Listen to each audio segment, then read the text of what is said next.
भक्तानाम् आलयं करुणालयं नमामि भगवत्पादशङ्करं लोकशङ्करं शङ्करं शङ्कराचार्यं केशवं बादरायणं सूत्रभाष्यकृतौ वन्दे ಭಗವಂತೌ ಪುನಃ ಪುನಃ. ಜೈ ಜೈ ಶ್ರೀರಾಮ್. ಇವರುಗಳ ಆಶೀರ್ವಾದ ತಗೊಂಡು ನಾವಿವತ್ತು ಪರಮಾರ್ಥ ಚಿಂತಾಮಣಿಯಲ್ಲಿ 134 ಪಾಠ ಮಾಡಬೇಕಾಗಿದೆ. ಮಾಡೋಣ. 134 ಪರಮಾರ್ಥವನ್ನು ತಪ್ಪಾಗಿ ತಿಳಿಯುವ ಅವಿದ್ಯೆಯು ಜನರಿಗೆ ಸ್ವಾಭಾವಿಕ. ಅಂದರೆ ಯಾರು ಗೊತ್ತಿರುತ್ತೆ ಆತ್ಮ ಅಂತ, ನಾನು ದೇವರ ಸ್ವರೂಪ ಯಾರು ಗೊತ್ತಿರುತ್ತೆ? ಯಾರಿಗೂ ಗೊತ್ತಿರೋದಿಲ್ಲ. ಗೊತ್ತಿಲ್ಲದೆ ಇರೋದ್ರಿಂದ ತಾನೇ ಶಾಸ್ತ್ರ ಹೇಳ್ಕೊಡಕ್ಕೆ ಬರೋದು. ಗೊತ್ತಿದ್ರೆ ಯಾಕೆ ಹೇಳ್ಕೊಡ್ಬೇಕು? ಅಲ್ಲ, ಪರಮಾರ್ಥ ಬಿಟ್ಬಿಡ್ರಿ, ಅದು ತುಂಬ ಸೂಕ್ಷ್ಮವಾಗಿದೆ, ಯಾವುದಕ್ಕೂ ಸಿಗೋದಿಲ್ಲ, ಎಟ್ಕಲ್ಲ. ಅದಕ್ಕೆ ನಾಮರೂಪ ಕ್ರಿಯೆಗಳಿಲ್ಲ, ಆಕಾರಗಳಿಲ್ಲ, ಬಣ್ಣ ಇಲ್ಲ, ಗುಣ ಇಲ್ಲ, ಕ್ರಿಯೆ ಇಲ್ಲ. ಅದು ಅಂತಃಕರಣ ಇಂದ್ರಿಯಗಳಲ್ಲಿ ಎಟ್ಕಲ್ಲ. ಅಂಥದ್ದೇ ತಿಳ್ಕೊಳ್ಳೋಕೆ ಯಾಕಾಗಲಿಲ್ಲ ಅಂತಂದರೆ ಅರ್ಥ ಎಂತಂತ ಯಾರಿಗೂ ಗೊತ್ತಿರಲ್ಲ. ವ್ಯವಹಾರದಲ್ಲೇ ನಾವು ತಪ್ಪಾಗಿ ತಿಳ್ಕೊಳ್ಳುವಾಗ ಪರಮಾರ್ಥದಲ್ಲಿ ಜನಗಳಿಗೆ ಸ್ವಾಭಾವಿಕ ತಪ್ಪಾಗಿ ತಿಳ್ಕೊಳ್ಳೋದು. ಅದಿದ್ದಂಗೆ ಹೇಗೆ ತಿಳ್ಕೊಂಡ್ಬಿಡ್ತಾರೆ? ಆಗೋದಿಲ್ಲ, ಸಾಧ್ಯ ಇಲ್ಲ ಅಂತ. ಈಗ ಹಾವು ಹಗ್ಗ ಎಷ್ಟು ಸಾರಿ ಟೋಪಿ ಬೀಳಲ್ಲ. ಈಗ ನಾವು ಇವತ್ತು ಒಂದು ಕಡೆ ಎಲ್ಲೋ ನಮ್ಮ ಹಿತ್ತಲಿನಲ್ಲಿ ನೋಡಿರ್ತೀವಿ ಅಂತೇಳಿ ಕುಟ್ಕೊಳ್ರಿ. ಹಗ್ಗವನ್ನು ಹಾವು ಅಂತ ತಪ್ಪಾಗಿ ತಿಳ್ಕೊಂಡು ಭ್ರಮೆ ಪಟ್ಟಿರ್ತೀವಿ ಅಂತ ಇಟ್ಕೊಳ್ರಿ. ತಿರ್ಗಾ ಬೇರೆ ಕಡೆ ಎಲ್ಲೋ ಆಗಲ್ವಾ? ಹಾಗೇ ಆಗುತ್ತೆ. ಇದು ಸಹಜ, ಏನು ಮಾಡೋಕ್ಕಾಗಲ್ಲ.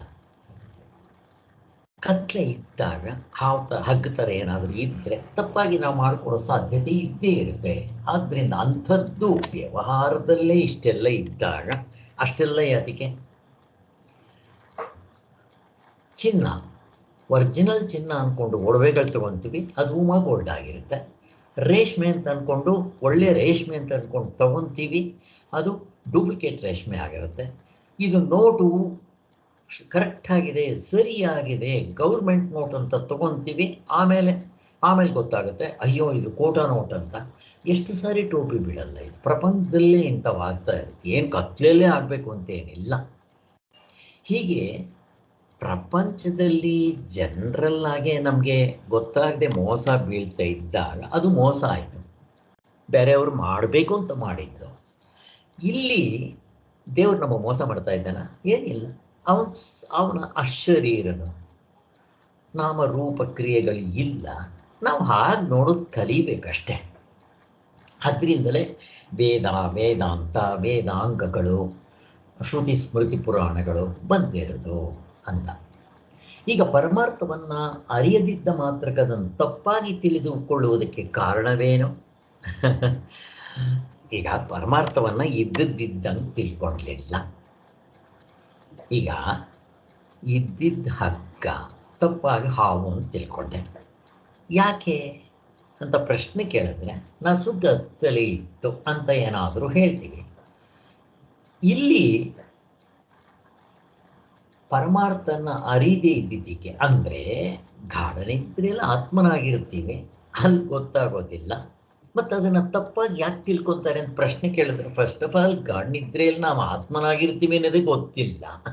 ಶಾಸ್ತ್ರ ಹೇಳುವವ್ರಿಗೆ ಯಾರು ಗೊತ್ತಾಗಿರುತ್ತೆ? ಆದ್ದರಿಂದ ಅದನ್ನು ಯಾಕೆ ತಪ್ಪಾಗಿ ತಿಳ್ಕೊತೀವಿ ಅಂತ ಕೇಳಿದರೆ ಇದು ಕೇಳೋ ಪ್ರಶ್ನೆನೇ ಅಲ್ಲ ಅಂತ ಹಿಂದೆ ಎಲ್ಲ ಸಮದಾಶಿ ಕೊಟ್ಟಿದ್ದಾರೆ. ಆದರೂ ಈಗ ಈ ಪ್ರಶ್ನೆಯನ್ನು ವಿಮರ್ಶೆಗೆ ತಗೊಳ್ಳೋಣ. ಎಷ್ಟೇ ವಿಷಯಗಳನ್ನು ನಾವು ಅರಿಯವು, ಲೌಕಿಕವಾಗಲಿ ವೈದಿಕವಾಗಲಿ ಎಷ್ಟೋ ವಿಚಾರಗಳು ನಮಗೆ ಗೊತ್ತಿರಲ್ಲ. ಇವಾಗ ಸ್ವರ್ಗ ನರಕ ಯಾರು ಗೊತ್ತು? ಲೌಕಿಕದಲ್ಲೇ ಗೊತ್ತಿಲ್ಲ ಅಂದರೆ ಇನ್ನು ವೈದಿಕದಲ್ಲಿ ಸ್ವರ್ಗ ನರಕ, ಪಾಪ ಪುಣ್ಯ, ಧರ್ಮ ಅಧರ್ಮ, ಕರ್ಮ ಥಿಯರಿ, ಪುನರ್ಜನ್ಮ ಯಾರು ಗೊತ್ತಿರುತ್ತೆ? ಶಾಸ್ತ್ರ ಹೇಳಿದಾಗ ಹೌದು ಅಂತ ಅನಿಸುತ್ತೆ. ಮತ್ತು ಅದನ್ನು ಈ ಅವಸ್ಥಾತ್ರಯ ವಿಚಾರದಿಂದ ನಾವು ಅನುಭವದಲ್ಲಿ ಕೂಡ ತೋರಿಸ್ತೀವಿ, ಅದು ಬೇರೆ. ಆದರೆ ಗೊತ್ತಿರಲ್ಲ ಯಾರು. ಇನ್ನ ಲೌಕಿಕದಲ್ಲೂ ನಮಗೆ ಗೊತ್ತಾಗಲ್ಲ, ವೈದಿಕದಲ್ಲೂ ಗೊತ್ತಾಗೋದಿಲ್ಲ, ಇನ್ನು ಪಾರಮಾರ್ಥಿಕ ಇನ್ನೂ ಕಷ್ಟ. ಅಲ್ಲಿ ಗೊತ್ತಾಗಲಿಲ್ಲ ಅಂತ ಅನ್ನೋದಕ್ಕೆ ಕಾರಣವೇ ಇಲ್ಲ, ಅದು ಸಹಜ ಅಂತೀವಿ ನಾವು. ಆದ್ದರಿಂದ ಸಹಜ. ಆದರೆ ಯಾರನ್ನೇ ಕೇಳಿದ್ರು ಯಾಕೋ ನನಗೆ ತಿಳಿಲಿಲ್ಲಪ್ಪ, ಅಷ್ಟೇ ಅಲ್ವಾ ಹೇಳೋದು. ಏನ್ರಿ ನಿಮಗೆ ದೇವ್ರು ಗೊತ್ತಾ? ಗೊತ್ತಿಲ್ಲ. ಯಾಕೆ ಗೊತ್ತಿಲ್ಲ ಅಂತ ಕೇಳಿದ್ರೆ ಯಾಕೋ ಗೊತ್ತಿಲ್ಲಪ್ಪ ದೇವರು, ನನಗೆ ಗೊತ್ತಿಲ್ಲ ಅಷ್ಟೇ. ಯಾರನ್ನೇ ಕೇಳಿ ಗೊತ್ತಿಲ್ಲ ಅಂತಾರೆ ಅಷ್ಟೇ. ಹೀಗಿರುವಲ್ಲಿ ಬರೀ ಅರಿವನ್ನು ತಿಳಿಯದಿದ್ದ ಮಾತ್ರದಿಂದ ಅದರಲ್ಲಿ ಅರಿವು ವಿಷಯಗಳ ವಿಭಾಗದ ಪ್ರಪಂಚವನ್ನು ನಾವು ಕಾಣುವುದಕ್ಕೇನು ಕಾರಣ? ಗಾಢನಿದ್ರೆಯಲ್ಲಿ ಆತ್ಮಸ್ವರೂಪನಾಗಿರ್ತೀವಿ, ಅಲ್ಲೇನೋ ಇದ್ದದ್ದಿದ್ದಾಗ ತಿಳ್ಕೊಳ್ಳಲಿಲ್ಲ, ಅಲ್ಲೇನೋ ಕಾರಣಗಳಿಲ್ಲ. ಎಚ್ಚರದಲ್ಲಿ ಅದನ್ನು ತಪ್ಪಾಗಿ ತಿಳ್ಕೊಳ್ಳೋಕೆ ಕಾರಣ ಏನು? ಎಚ್ಚರದಲ್ಲಿ ತಪ್ಪಾಗಿ ತಿಳ್ಕೊಂಡಿದ್ದೀವಿ? ಅವಸ್ಥೆಗಳು, ಅವಸ್ಥೆ ಒಳಗಡೆ ಅರ್ಧ ಡಜನ್. ಆ ಅವಸ್ಥೆಯಲ್ಲಿ ಸಬ್ಜೆಕ್ಟ್ ಆಬ್ಜೆಕ್ಟ್ ಹೇಗಿದೆ ನೋಡಿ. ಸಬ್ಜೆಕ್ಟ್ ಯಾವುದು? ಜೀವ. ಆಬ್ಜೆಕ್ಟ್ಸ್ ಯಾವುದು? ಮಿಕ್ಕಿಂದೆಲ್ಲ, ಮುಂದಿಂದೆಲ್ಲ ಆಬ್ಜೆಕ್ಟ್ಸ್. ಹೀಗೆ ಮಾಡ್ಕೊತೀವಿ, ಕಾಲ, ದೇಶ, ಕಾರ್ಯ, ಕಾರಣ, ಭಾವ, ಹೀಗೆ ಮಾಡ್ಕೊಂಡಿದ್ವಿ. ಅದು ಯಾಕೆ ಅಂತ ಕೇಳಿದ್ರೆ ಇದು ನಮಗೆ ಸಹಜ, ಹುಟ್ಟಿದಾಗ್ಲಿಂದ ನಮ್ಮ ವ್ಯವಹಾರದಲ್ಲಿ ಇದು ಇರದೇ ಹೀಗೆ ಅಂತಲೇ ಅನ್ಕೊಂಡ್ಬಿಡ್ತೀವಿ. ಹಾವು ಅಂತ ತಿಳ್ಕೊಳ್ಳುವಾಗ ನಮ್ಗೆ ಹಾವೇ ಸತ್ಯ. ಎಲ್ಲಿವರೆಗೂ ಸತ್ಯ? ಇನ್ನೊಂದು ಇದು ಸುಳ್ಳು, ಇನ್ನೊಂದು ನಮಗೆ ಸತ್ಯ ಗೊತ್ತಾದಾಗ ಇದು ಹಾವು ಸುಳ್ಳು ಅಂತ ಗೊತ್ತಾಗತ್ತೆ. ಅಲ್ಲಿವರೆಗೂ ನಾವು ಇದನ್ನೇ ಸತ್ಯ ಅಂತ ಹಿಡ್ಕೊಂಡಿರ್ತೀವಲ್ಲ. ಹಾಗೆ ಈಗ ನನಗೆ ನಾನು ನೋಟು ಟೋಪಿ ಬಿದ್ದಿರ್ತೀನಿ, ಅದು ಕರೆಕ್ಟಾಗಿದೆ ಅಂತ ನಾನು ಅನ್ಕೊಂಡಿರ್ತೀನಿ. ಯಾರಿಗೂ ಅಂಗಡಿ ಕೊಟ್ಟಾಗ, ಸ್ವಾಮಿ ಇದು ಕೋಟಾ ಬ್ಯಾಂಕ್ ಕೊಟ್ಟಾಗ ಅವ್ರು ಚೆಕ್ ಮಾಡಿ ಹೇಳ್ತಾರೆ ಇದು ಕೋಟಾ ನೋಟ್ ಸ್ವಾಮಿ ಅಂತ. ಆವಾಗ ನನಗೆ ಗೊತ್ತಾಗುತ್ತೆ ಯಾಕೆ ನೀವು ತಿಳ್ಕೊಂಡ್ಲಿಲ್ಲ ಅಂತಂದರೆ ಅದು ಹಾಗೇ ಇದೆ. ಒರ್ಜಿನಲ್, ಇನ್ನೂ ಒರ್ಜಿನಲ್ ಟೋಪಿ ಬೀಳ್ಬೋದು, ಇದು ಟೋಪಿ ಬೀಳಬಾರ್ದು, ಹಂಗೆ ಮಾಡಿರ್ತಾರೆ. ಆ ನಿಜವಾದ ಗೋಲ್ಡು ಪಾಲಿಶ್ ಇಲ್ಲದೆ ಇರ್ಬೋದು, ಆ ಉಮಾ ಗೋಲ್ಡು ಪಳ ಪಳ ಪಳ ಅಂತ ಹೊಳಿತಾ ಇರ್ತದೆ. ಎಂಥವನು ಇದು ನಿಜವಾದ ಗೋಲ್ಡು ಅದು ಡೂಪ್ಲಿಕೇಟ್ ಅಂತ ಅನ್ಬೇಕು ಹಾಗಿರುತ್ತೆ ನೋಡೋದಕ್ಕೆ. ಇವೆಲ್ಲ ನಮಗೆ ಗೊತ್ತಿದೆ.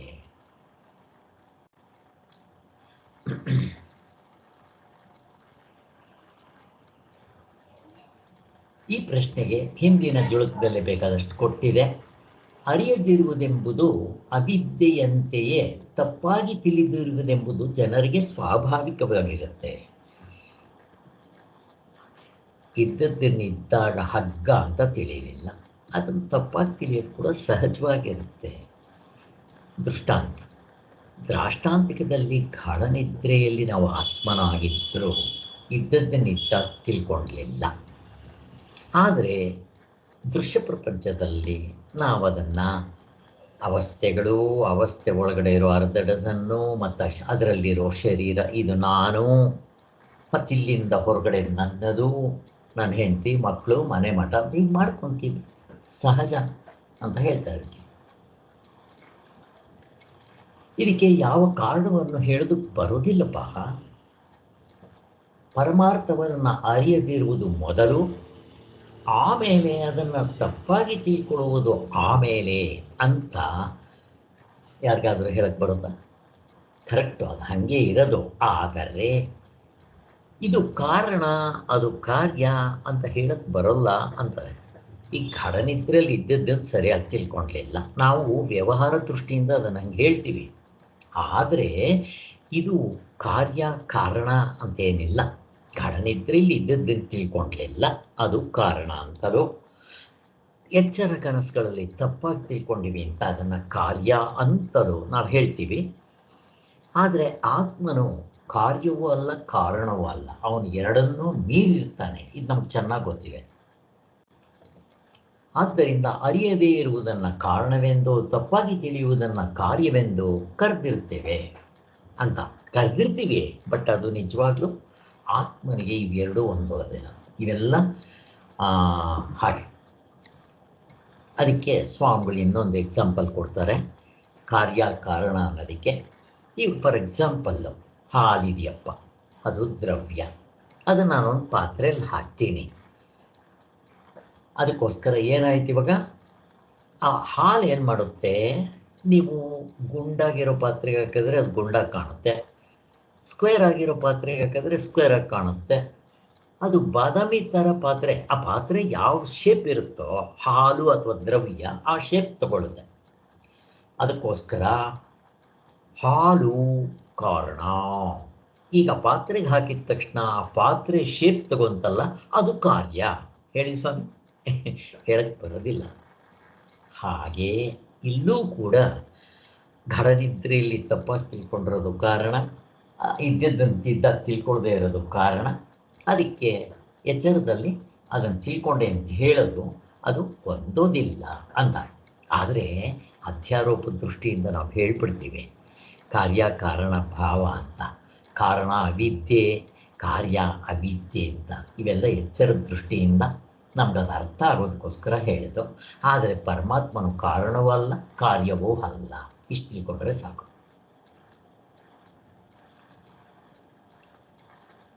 ಇದರಂತೆ ಅರಿಯದ್ದರಿಂದಲೇ ತಪ್ಪು ತಿಳಿಯುತ್ತಾರೆ ಎಂಬಲ್ಲಿ ನಿಮಿತ್ತ ನೈಮಿತ್ತಿಕ ಭಾವ ಕೂಡ ಈ ಅವಿದ್ಯೆಗಳಿಗೆ ಹೇಳಿರ್ತೇವೆ. ನಿಮಿತ್ತ ನೈಮಿತ್ತಿಕ ಅಂತ, ನಿಮಿತ್ತ ಕಾರಣ, ನೈಮಿತ್ತಿಕ ಕಾರಣ, ಹಿಂಗೆಲ್ಲ ಹೇಳ್ತೀವಲ್ಲ, ಅದು ಅಂತ ಹೇಳ್ತೀವಿ. ಅರಿಯದೇ ಇದ್ದರೆ ತಪ್ಪಾಗಿ ತಿಳಿದುಕೊಂಡೇ ತೀರುವರು ಎಂದೇ ನಿಯಮ ಏನಿಲ್ಲ. ಇನ್ನೂ ಒಂದು, ಈಗ ಅದು ಗಾಢನಿದ್ರೆ ತಿಳ್ಕೊಳ್ಳಲಿಲ್ಲ, ಅದನ್ನು ತಪ್ಪಾಗಿ ತಿಳ್ಕೊಬೇಕೆನ್ನೋ ನಿಯಮ ಏನಿಲ್ಲ ಅಂತ ಹೇಳ್ತಾರೆ. ಎಷ್ಟೋ ಕಡೆ ತಿಳ್ಕೊಳ್ಳಲ್ಲ, ತಿಳಿಯಲಿಲ್ಲ, ಅದರಿಂದ ನಾವು ಅಲ್ಲಿ ನೆಕ್ಸ್ಟ್ ಏನು ಗೊತ್ತಾಗದೇ ಇಲ್ಲ. ಅಲ್ಲಿ ಅದೇ ನಿಯಮ ಇಲ್ಲ, ಸ್ಟ್ರಿಕ್ಟಾಗಿ ಹಿಂಗೇ ಇರಬೇಕು ಅಂತ ಏನಿಲ್ಲ. ಅರಿಯದೇ ಇದ್ದರೆ ಅದಾಯ್ತಾ. ಏಕೆಂದರೆ ನಿದ್ರೆಯಲ್ಲಿ ಜನರು ತತ್ವವನ್ನು ಅರಿಯದೇ ಇರುತ್ತಾರೆ, ಆದರೆ ಅವರು ತಪ್ಪಾಗಿ ತಿಳಿದುಕೊಳ್ಳುತ್ತಿರುವುದಿಲ್ಲ. ಇವೆರಡೂ ಅವಿದ್ಯೆಗಳು ಜನರಲ್ಲಿ ಸ್ವಾಭಾವಿಕವಾಗಿ ಬಂದಿರುತ್ತೆ. ನಿದ್ರೆಯಲ್ಲಿ ಇದ್ದದ್ದನ್ನಿದ್ದಾಗ ತಿಳ್ಕೊಳ್ಳಲಿಲ್ಲ, ದೃಶ್ಯ ಪ್ರಪಂಚದಲ್ಲಿ ತಪ್ಪಾಗಿ ತಿಳ್ಕೊತಾರೆ. ಅದಕ್ಕೆ ಕಾರಣ ಏನು ಕೇಳಬೇಕಾಗಿಲ್ಲ, ಇದು ಕಾರ್ಯ ಅದು ಕಾರಣ ಅಂತ ಏನು ಹೇಳಬೇಕಾಗಿಲ್ಲ. ಮತ್ತು ಇದಕ್ಕೆ ಯಾಕೆ ತಿಳ್ಕೊಳ್ಳಲಿಲ್ಲ ಅಂತ ಕೂಡ ಕೇಳಬೇಕಾಗಿಲ್ಲ ಅಂತ ಅಷ್ಟೇ. ಇಲ್ಲಿ ಒಂದು ಎಕ್ಸಾಂಪಲ್ ಕೊಡ್ತಾರೆ, ನಿಮ್ಗೆ ಚೆನ್ನಾಗಿ ಅರ್ಥ ಆಗುತ್ತೆ. ನಾವು ನಡ್ಕೊಂಡು ಹೋಗ್ತಾ ಇರ್ತೀವಿ, ಅಲ್ಲಿ ಸಗಣಿ ತುಳಿದು ಬಿಡ್ತೀವಿ. ಸಗಣಿ ತುಳಿದ್ರೆ ಪರವಾಗಿಲ್ಲ, ಮನುಷ್ಯನ ಸಗಣಿ ತುಳಿದ್ವಿ ತಿಳ್ಕೊಳ್ರಿ, ನಾವು ಎಲ್ಲಿ ತುಳಿದ್ವು ಅಲ್ಲೇ ಕಾಲ ಮೇಲೆ ಕಾಲು ಹಾಕ್ಕೊಂಡು ಇದು ನಾಯಿದ, ಹಂದಿದ, ಕತ್ತೆದ, ಮನುಷ್ಯಂದ ಅಂತ ವಿಚಾರ ಮಾಡ್ತಾ ಕೂತ್ಕೊಂತೀವ. ಬುದ್ಧಿವಂತ ನೀವು ಎಷ್ಟೊತ್ತು ವಿಚಾರ ಮಾಡ್ತೀರೋ ಅದನ್ನು ತೊಳ್ಕೊಳ್ಳುವ ಅಲ್ಲಿವರೆಗೂ ಕೆಟ್ಟ ವಾಸನೆ ನೀವೇ ಅನುಭವಿಸ್ಬೇಕು. ಜನರಲ್ಲಾಗಿ ಏನು ಮಾಡ್ತೀವಿ ನಾವು, ಅಲ್ಲೇ ರಸ್ತೆನಲ್ಲೇ ರೋಡ್ಗೋ ಕಲ್ಗೋ ಒರೆಸ್ಕೊಳ್ಳೋಕೆ ಪ್ರಯತ್ನ ಮಾಡ್ತೀವಿ. ಹುಲ್ಲಿದ್ದರೆ ಹುಲ್ಲಿಗೆ, ಕೊನೆಗೆ ನೀರಿದ್ದರೆ ನೀರಿನಲ್ಲಿ ತೊಳ್ಕೊಂಡ್ಬಿಡ್ತೀವಿ. ಏನು ಸಿಗದೆ ಇದ್ದರೆ ಪೇಪರ್ನಲ್ಲಾದರೂ ಕ್ಲೀನ್ ಮಾಡ್ಕೊಂಡ್ಬಿಡ್ತೀವಲ್ಲ. ಫಸ್ಟ್ ಆ ಗಬ್ಬನ್ನ ಹಾಕೋಗ್ಬೇಕು. ಹಾಗೆಯೇ ಅಲ್ಲಿ ಏನಾಗುತ್ತೆ ಅಂದರೆ ನಮ್ಗದರ ಇಮ್ಮಿಡಿಯೇಟ್ ಎಫೆಕ್ಟ್ ಆಗಿರುತ್ತೆ. ಅದಕ್ಕೆ ನಾವು ಸುಮ್ಮನೆ ಕೂತ್ಕೊಳ್ಳೋದು ಬಿಡೋಲ್ಲ. ಅದಕ್ಕೋಸ್ಕರ ಆದರೆ ಇಲ್ಲಿ ಏನಾಗುತ್ತೆ, ನಾವು ದೃಶ್ಯ ಪ್ರಪಂಚದಲ್ಲಿ ತಪ್ಪಾಗಿ ತಿಳ್ಕೊಂಡಿದ್ರು ಅದು ನಮಗೆ ಸಹಜ ಅಂತ ಅಂದ್ಕೊಂಡಿರ್ತೀವಿ. ನಮಗೆ ದುಃಖ ಅಂತ ಅನಿಸೋದೇ ಇಲ್ಲ. ಅಯ್ಯೋ ಇದೇ ಸರಿಯಾಗಿದೆ ಅಂದ್ಕೊಂಡಿರ್ತೀವಿ. ಶಾಸ್ತ್ರ ಹೇಳಿದ್ರೂ ಗೊತ್ತಾಗಲ್ಲ. ಅದಕ್ಕೆ ಯಾವನೋ ಒಬ್ಬ ಇದ್ರ ವಿಚಾರ ಕೇಳಕ್ಕೆ ಬರ್ತಾನೆ, ಆ ಕೇಳೋಕೆ ಬಂದವನಲ್ಲೂ ಕೂಡ ಯಾವನೋ ಒಬ್ಬ ಸಾಧನೆ ಮಾಡೋದು, ಸಾವಿರಾರು ಜನದಲ್ಲಿ ಆ ಮಾಡೋದ್ರಲ್ಲಿ ಯಾವನೋ ಒಬ್ಬ ಮುಕ್ತನಾಗೋದು ಎಷ್ಟು ರೇರ್ ಆಗಿದೆ ನೋಡ್ರಿ. ಹಾಗೆ ಆದ್ದರಿಂದ ಈಗ ಇನ್ನೂ ಒಂದು, ಈಗ ನಮ್ಗೆ ಏನಾಗುತ್ತೆ, ಫಾರ್ ಎಕ್ಸಾಂಪಲ್ ಏನೋ ಒಂದು ಕಾಯಿಲೆ ಬಂತು, ಜ್ವರ ಬಂತು, ಮೈಕೈ ನೋವು, ಸುಸ್ತಾಯಿತು, ಏನೋ ಆಯಿತು, ನಾವು ಸುಮ್ಮನೆ ಕೂತ್ಕೊಂತೀವ?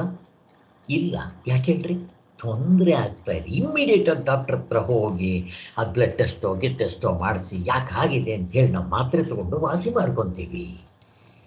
ಆಮೇಲೆ ಏನಾಗುತ್ತೆ, ತಾತ್ಕಾಲಿಕವಾಗಿ ನನಗೆ ಆ ಅನಾರೋಗ್ಯ ಬಂದಿತ್ತು, ಮೊದಲು ನಾನು ಹೇಗಿದ್ದೆ? ಆರೋಗ್ಯವಾಗಿದ್ದೆ.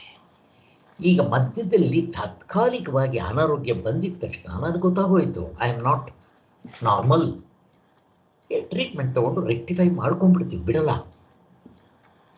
ಆದರೆ ಈ ಭವರೋಗಕ್ಕೆ ಏನು ಟ್ರೀಟ್ಮೆಂಟ್ ತಗೊಳ್ತಾ ಇದ್ದಾರೆ ಸ್ವಾಮಿ? ಇದನ್ನು ಭವರೋಗ ಅಂತ ಕರೀತಾರೆ. ಹೇಳಬೇಕು ಅಂದರೆ ಎಲ್ಲ ಕಾಯಿಲೆಗಳಿಗಿಂತ ಈ ಭವರೋಗ ತುಂಬ ದೊಡ್ಡದು. ಇದಕ್ಕೆ ಭವರೋಗ ಅಂದರೆ ಏನು? ಪುನರಪಿ ಜನನಂ ಪುನರಪಿ ಮರಣಂ ಜಠರೇ ಶಯನೆ ಅಂತ ಈ ಭವರೋಗ. ನಮಗೆ ಗೊತ್ತಾಗದೇ ಇಲ್ವೇ ನನಗೆ ರೋಗ ಬಂದಿದೆ ಅಂತ? ಯಾರಿಗಾದ್ರೂ ಗೊತ್ತಾಗುತ್ತಾ? ಹುಟ್ಟಿದ ತಕ್ಷಣ ಅಯ್ಯೋ ಟಾರ್ಚರ್, ಅದಕ್ಕೆ ಚೆನ್ನಾಗಿದ್ದೀವಿ ಅಂದ್ಕೊಂಡೇ ಇರ್ತೀವಿ. ಶಾಸ್ತ್ರದ ವಿಚಾರ ಕೇಳಿದ ಮೇಲೂ ಕೂಡ ನನಗೇನಾಗಿದ್ದೀವ ಫಸ್ಟ್ ಕ್ಲಾಸಾಗಿ ಇರ್ತೀವಿ, ಹಂಗೆ ಅಂದ್ಕೊಂಡಿರ್ತೀವಿ. ಯಾರು ಜಿಜ್ಞಾಸಿಗಳಾಗಿರ್ತಾರೋ ಅವ್ರಿಗೆ ಉರಿತಾ ಇರುತ್ತೆ, ಯಾವಾಗ ಕಂಡೇನು ಅಂತ. ಇದು ಬರಬೇಕು, ಜಿಜ್ಞಾಸ ಭಕ್ತಿ ಅಂತ. ತಲೆ ಮೇಲೆ ಕೆಂಡ ಇಟ್ಕೊಂಡಿದ್ರೆ ಹೇಗಾಗ್ತಾ ಇರುತ್ತೆ? ಯಾವಾಗ ಹೋಗಿ ನೀರಿನಲ್ಲಿ ಮುಳುಗೇನು ಅಂತ ಅನ್ನಿಸ್ತಿದ್ರೆ ಹಂಗೆ ಅನ್ನಿಸ್ತಾ ಇದೆಯಾ ನಮಗಿವಾಗ? ಆತ್ಮನ ಕಂಡ್ಕೊಳ್ದೇ ಇರೋದ್ರಿಂದ ಅಯ್ಯೋ ಕ್ಯಾಶುವಲ್ ಆಗಿ ಆ ಕಡೆ ಟೈಮ್ ಕಳೆಯೋದು, ಪುಸ್ತಕ ಓದ್ಕೊಳ್ಳೋದು, ಪ್ರವಚನ ಕೇಳೋದು ಮಾಡ್ತಾ ಇರ್ತೀವಿ. ಅಯ್ಯ ಇವತ್ತಾಗ್ತಿದ್ರೆ ಇನ್ನು ಯಾವಾಗಾದರೆ ಅವಾಗ ಆಗಲಿ ಬಿಡಿ, ಏನು ಕಳ್ಕೊಳ್ಳೋದು? ಇವಾಗ ಏನು ಕಡಿಮೆ ಆಗಿದೆ ನನಗೆ? ಅದೇ ನಮಗೆ ರೋಗ ಬಂದರೆ ಕೂತ್ಕೊತೀವ? ಇಲ್ಲ, ಹೋಗಿ ಟ್ರೀಟ್ಮೆಂಟ್ ತೊಗೊತೀವಿ. ಆದರೆ ಈ ಭವರೋಗಕ್ಕೆ ಯಾರು ಟ್ರೀಟ್ಮೆಂಟ್ ತೊಗೊತಾರೆ? ಅದಕ್ಕೋಸ್ಕರ ಹೀಗೆ ಯಾರು ಕಾರಣನೂ ಕೇಳೋಕೆ ಹೋಗಲ್ಲ, ಅವ್ರಿಗೆ ಗೊತ್ತಾಗೋದೇ ಇಲ್ಲ. ಅಕಸ್ಮಾತ್ ಹೇಳಿದ್ರೂ ಕೂಡ, ಅದನ್ನು ಅನುಭವದಲ್ಲಿ ತೋರಿಸಿದ್ರೂ ಕೂಡ ಇರಲಿ, ಏನಾಗಿದೆ ಇವಾಗ? ಏನಾಗ್ಬಿಟ್ಟಿದೆ? ನಾನು ಫಸ್ಟ್ ಕ್ಲಾಸ್ ಆಗಿದ್ದೀನಿ, ದುಡ್ಡಿದೆ, ಎಂಜಾಯ್ ಮಾಡ್ತಾ ಇದ್ದೀನಿ, ಹೋಟ್ಲು ಪಿಕ್ಚರು ತಿನ್ಕೊಂಡು ಮಜಾ ಮಾಡ್ಕೊಂಡಿದ್ದೀನಿ, ಅದೇನು ಮೋಕ್ಷ ಅಂತ ನಾವು ಅಂತೀವೋ ಇಲ್ಲೋ? ಹಾಗೆ ಈಗಲೂ ಕೂಡ ನಮ್ಗೆ ಅದರ ಬಗ್ಗೆ ಅಷ್ಟು ಕಾಳಜಿ ಇಲ್ಲ ಅಂತೀವಿ. ಯಾಕೆ? ನಮ್ಗೆ ಅದಷ್ಟು ತೊಂದರೆ ಕೊಡ್ತಾ ಇಲ್ಲ. ಆದರೆ ಯಾರು ಮೋಕ್ಷನೇ ಬೇಕು ಅಂತಿರ್ತಾರೋ ಅವರು ಯಾವಾಗ ಮುಕ್ತನಾದೇನೋ ಅಂತ ಅದನ್ನೇ ಚಿಂತನೆ ಮಾಡ್ತಾ ಇರ್ತಾರೆ. ರಾಮಕೃಷ್ಣ ಪರಮಹಂಸರು ರಾತ್ರಿ ಆದರೆ ಸಾಕು, ಆ ಕಾಳಿ ದೇವಸ್ಥಾನದ ಆ ಹೊರಗಡೆ ಮರಳಿನಲ್ಲಿ ಓಡಾಡ್ತಾ ಇದ್ರಂತೆ. ಅಮ್ಮ, ನನ್ನ ಜೀವನದಲ್ಲಿ ಒಂದಿನ ಕಳೆದೋಯ್ತು, ನೀನು ನನ್ನ ಹಂಗೆ ಅವ್ರೇನು ಹೇಳ್ಕೊತಾ ಇರಲಿಲ್ಲ, ಅಮ್ಮ ಅಮ್ಮ ಅಂತ ಹೇಳ್ತಾ ಇದ್ರಂತೆ. ಜನ ಪಾಪ ಅವ್ರ ಅಮ್ಮನ ಕಳ್ಕೊಂಡಿದ್ದಾರೇನು ಅಂತ ಇವರು ನನಗೆ ಅದು ಕಾಳಿ ಕಾಣಲಿಲ್ವೇ ಅಂತ ಇವರು ನೋಡ್ರಿ, ಇವ್ರ ಕಷ್ಟ. ನಮ್ಗೆ ಹಂಗೆ ಅನಿಸಿದೆಯಾ ಯಾವತ್ತಾದರೂ? ಹಂಗೆ ಅನ್ನಿಸ್ಬೇಕು. ಅನಿಸಿದ್ರೆ ನಮಗೆ ಭವರೋಗ ಅಂತ ಗೊತ್ತಾಗುತ್ತೆ, ಇಲ್ದಿದ್ರೆ ಗೊತ್ತಾಗೋದೇ ಇಲ್ಲ. ಹಂಗೆ ಅನ್ನಿಸ್ಬೇಕಾದ್ರೆ ಹಿಂದಿನ ಜನ್ಮದ ಸಾಧನೆ ಸಂಸ್ಕಾರ ಇರಬೇಕು ನೋಡ್ರಿ. ಅಟ್ಲೀಸ್ಟ್ ನಮಗಿಲ್ಲ ಹಿಂದಿನ ಜನ್ಮದಲ್ಲಿ, ಈಗಲಾದರೂ ಮಾಡಿ ನಾವು ಅದನ್ನು ಸಂಪಾದನೆ ಮಾಡಬೇಕು, ಒಳ್ಳೆ ಸಂಸ್ಕಾರ ಬೆಳೆಸ್ಕೋಬೇಕು. ಇದನ್ನೇ ಹೇಳೋದು ಸಂಸ್ಕಾರ ಅಂತ. ನಿದ್ರೆ ಆಯ್ತಲ್ಲ, ನಿದ್ರೆಯಲ್ಲಿ ಜನರು ತತ್ವವನ್ನು ಅರಿಯದೇ ಇರುತ್ತಾರೆ, ಆದರೆ ಅವರು ಅದನ್ನು ತಪ್ಪಾಗಿ ತಿಳಿದುಕೊಳ್ಳುತ್ತಿರುವುದಿಲ್ಲ. ಇವೆರಡೂ ವಿದ್ಯೆಗಳು ಜನರಲ್ಲಿ ಸ್ವಾಭಾವಿಕ ಬಂದಿರದೇ ಹೊರತು ಇವುಗಳಲ್ಲಿ ಒಂದಕ್ಕೆ ಮತ್ತೊಂದು ಕಾರಣ ಅಲ್ಲ. ಈ ಅಂತಃಕರಣದಲ್ಲಿ ಒಂದು ಸ್ವಭಾವ ಇದೆ. ನಮ್ಮ ಅಂತಃಕರಣದಲ್ಲಿ ಜನರಲ್ಲಾಗಿ ಹೇಗೆ ಹಾವು ಹಗ್ಗ ತಪ್ಪು ಮಾಡ್ಕೊತೀವೋ ಅದರ ಫಲವಾಗಿ ಸಾಮಾನ್ಯವಾಗಿ ಜನರು ಎಚ್ಚರದ ದೃಷ್ಟಿಯಿಂದಲೇ ವಿಷಯ ವಿವೇಚನೆ ಮಾಡ್ತಾ ಇದ್ವಿ. ಎಚ್ಚರದ ದೃಷ್ಟಿಯಿಂದಲೇ ನಾವು ವಿಚಾರ ಮಾಡ್ತಾ ಇರ್ತೀವಿ. ಅದು ಶಾಸ್ತ್ರ ಹೇಳ್ಕೊಡುವವರೆಗೂ ಎಚ್ಚರದ ದೃಷ್ಟಿ ಅಂದರೆ ಏನು? ಈ ಇಂದ್ರಿಯ ಅನುಭವ, ವೇದನಾನುಭವ, ಇದನ್ನೇ ನಮಗೆ ನೇರಾದ ಅನುಭವ ಗೊತ್ತಿರಲ್ಲ. ಶಾಸ್ತ್ರ ಹೇಳಿದಾಗ ಅಯ್ಯೋ ಹೌದಲ್ವಾ ಅಂತ ಗೊತ್ತು. ಆದ್ದರಿಂದ ಅವ್ರಿಗೆ ಗೊತ್ತಾಗೋದಿಲ್ಲ. ಇದಕ್ಕೆ ಶಾಸ್ತ್ರವೇ ಪ್ರಮಾಣ. ಅದಕ್ಕೆ ಶಾಸ್ತ್ರವನ್ನು ಅಂತ್ಯ ಪ್ರಮಾಣ. ಶಾಸ್ತ್ರ ನಾನೇ ಓದ್ಕೊಂಡ್ಬಿಟ್ರೆ ಗೊತ್ತಾಗಲ್ಲ, ಗುರುಮುಖೇನಾನೇ ಕರಿಬೇಕು. ಅವರ ದೃಷ್ಟಿಗೆ ಪರಮಾರ್ಥವು ಇರುವಂತೆ ಎಂದಿಗೂ ತೋರೋದಿಲ್ಲ. ಯಾರು ಗೊತ್ತಾಗ್ಬಿಡುತ್ತೆ? ಹಾವು ಅಂತಲೇ ನನಗೆ ಹಗ್ಗ ಅಂತ ಗೊತ್ತಾಗದೇ ಇದ್ದಾಗ ಅಲ್ಲಾದರೂ ಒಂದು ಕಡ್ಡಿ ಗಿಡ್ಡಿ ತೊಗೊಂಡು ಧೈರ್ಯ ಮಾಡಿ ಅಥವಾ ಕಲ್ಲು ಹೊಡೆದು ನೋಡಿ ಕೆತ್ತಿಗೆ ಬಿಡ್ಬೋದು. ಇಲ್ಲಿ ಹೆಂಗೆ ಮಾಡ್ತೀರಾ? ಸಾಧ್ಯ ಇಲ್ಲ. ಅವರಿಗೆ ಅದರಲ್ಲಿಲ್ಲದ ವಿಭಾಗವು ಭೇದವು ಇರುವಂತೆ ತೋರ್ತಾ ಇರುತ್ತದೆ. ಇದೇ ಅವಿದ್ಯೆ. ಅವಿದ್ಯೆ ಅಂದ್ರೇನು? ಇದ್ದುದನ್ನಿದ್ದಾಗ ತಿಳ್ಕೊಳ್ಳದೆ ಇರೋದು, ತಪ್ಪಾಗಿ ತಿಳಿಯೋದು, ಸಂಶಯವಾಗಿ ತಿಳಿಯೋದು. ಇಷ್ಟ ನಮಗೇನು ಗೊತ್ತಾಗಲ್ಲ. ಶಾಸ್ತ್ರ ಹೇಳಿದ ಮೇಲೆ ಹೌದಲ್ಲ ಅನಿಸುತ್ತೆ. ಆದರೆ ಅದೇ ಅಂತಃಕರಣದಲ್ಲಿ ಮತ್ತೊಂದು ಸ್ವಭಾವವಿದೆ. ಈಗ ನನಗೆ ಗೊತ್ತಾಗಿಲ್ಲ ಅನ್ನೋದು ಅಂತಃಕರಣದಲ್ಲಿ ಅವಿದ್ಯೆ. ನನಗಿವಾಗ ಗೊತ್ತಾಯಿತು ಹಗ್ಗ ಅಂತ ಗೊತ್ತಾಗಿದ್ದು ಅಂತಃಕರಣದಲ್ಲಿ. ಅದಕ್ಕೋಸ್ಕರನೇ ವಿದ್ಯಾ ಅವಿದ್ಯೆಗಳು ಅಂತಃಕರಣಕ್ಕೆ ಸಂಬಂಧಪಟ್ಟಿವೆ. ಈಗ ನನಗೆ ಮೋಕ್ಷ ಆಗಿಲ್ಲ, ನಮಗೆಲ್ರಿಗೂ ಗೊತ್ತು. ಯಾರ ಕೇಳಿದ್ರೆ ದೇವ್ರನ್ನ ನೋಡಿದ್ಯಾ? ನೋಡಿಲ್ಲ, ಗೊತ್ತು, ಅನುಭವ. ಅಕಸ್ಮಾತ್ ಸಾಧನೆ ಮಾಡಿ ರಾಮಕೃಷ್ಣ ಪರಮಹಂಸರ ಥರ ಮುಕ್ತರಾದರು, ಆವಾಗ ಅವನೇ ಹೇಳ್ತಾನೆ ದೇವ್ರು ನೋಡಿದ್ದೀನಿ, ನಾನು ನೋಡಿದ್ದೀನಿ, ನಿನಗೂ ತೋರಿಸ್ತೀನಿ ಅಂತ ವಿವೇಕಾನಂದರಿಗೆ ಹೇಳ್ದಂಗೆ. ಈಗ ನಾನು ನೋಡಿದ್ದೀನಿ, ನಾನು ನಿಂಗೆ ತೋರಿಸ್ತೀನಿ ಅಂತಂದರೆ ಆ ಒಂದು ಅನುಭವ ಎಲ್ಲ ಆಯಿತು ಅಂತಃಕರಣದಲ್ಲೇ. ಅದಕ್ಕೋಸ್ಕರನೇ ಅವಿದ್ಯಾ ವಿದ್ಯೆ ಎರಡೂ ಕೂಡ ವ್ಯವಹಾರದ ದೃಷ್ಟಿಯಲ್ಲಿ ಅಂತಃಕರಣದಲ್ಲಿ ಇರುತ್ತೆ ಅನ್ನೋದೆಲ್ಲ ನಮಗೆ ಗೊತ್ತು.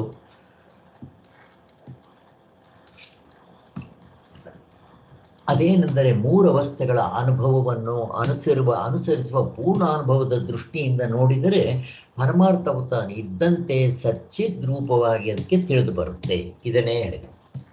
ನಮಗೆ ಗೊತ್ತಿರೋದು ಇಂದ್ರಿಯ ಅನುಭವ, ವೇದನಾ ಅನುಭವ, ವ್ಯವಹಾರಕ್ಕೆ ಸಾಕು. ಆದರೆ ಶಾಸ್ತ್ರ ನಮಗೆ ಶಿವನೇತ್ರ, ಮೂರನೇ ಕಣ್ಣು ಕೊಡುತ್ತೆ. ಅದು ಕೊಟ್ಟಾಗ ನಮಗೆ ಈ ಎಲ್ಲವೂ ಸಾರ್ವತ್ರಿಕ ಪೂರ್ಣ ಅನುಭವದಿಂದ ನೋಡೋದು ಬರುತ್ತೆ.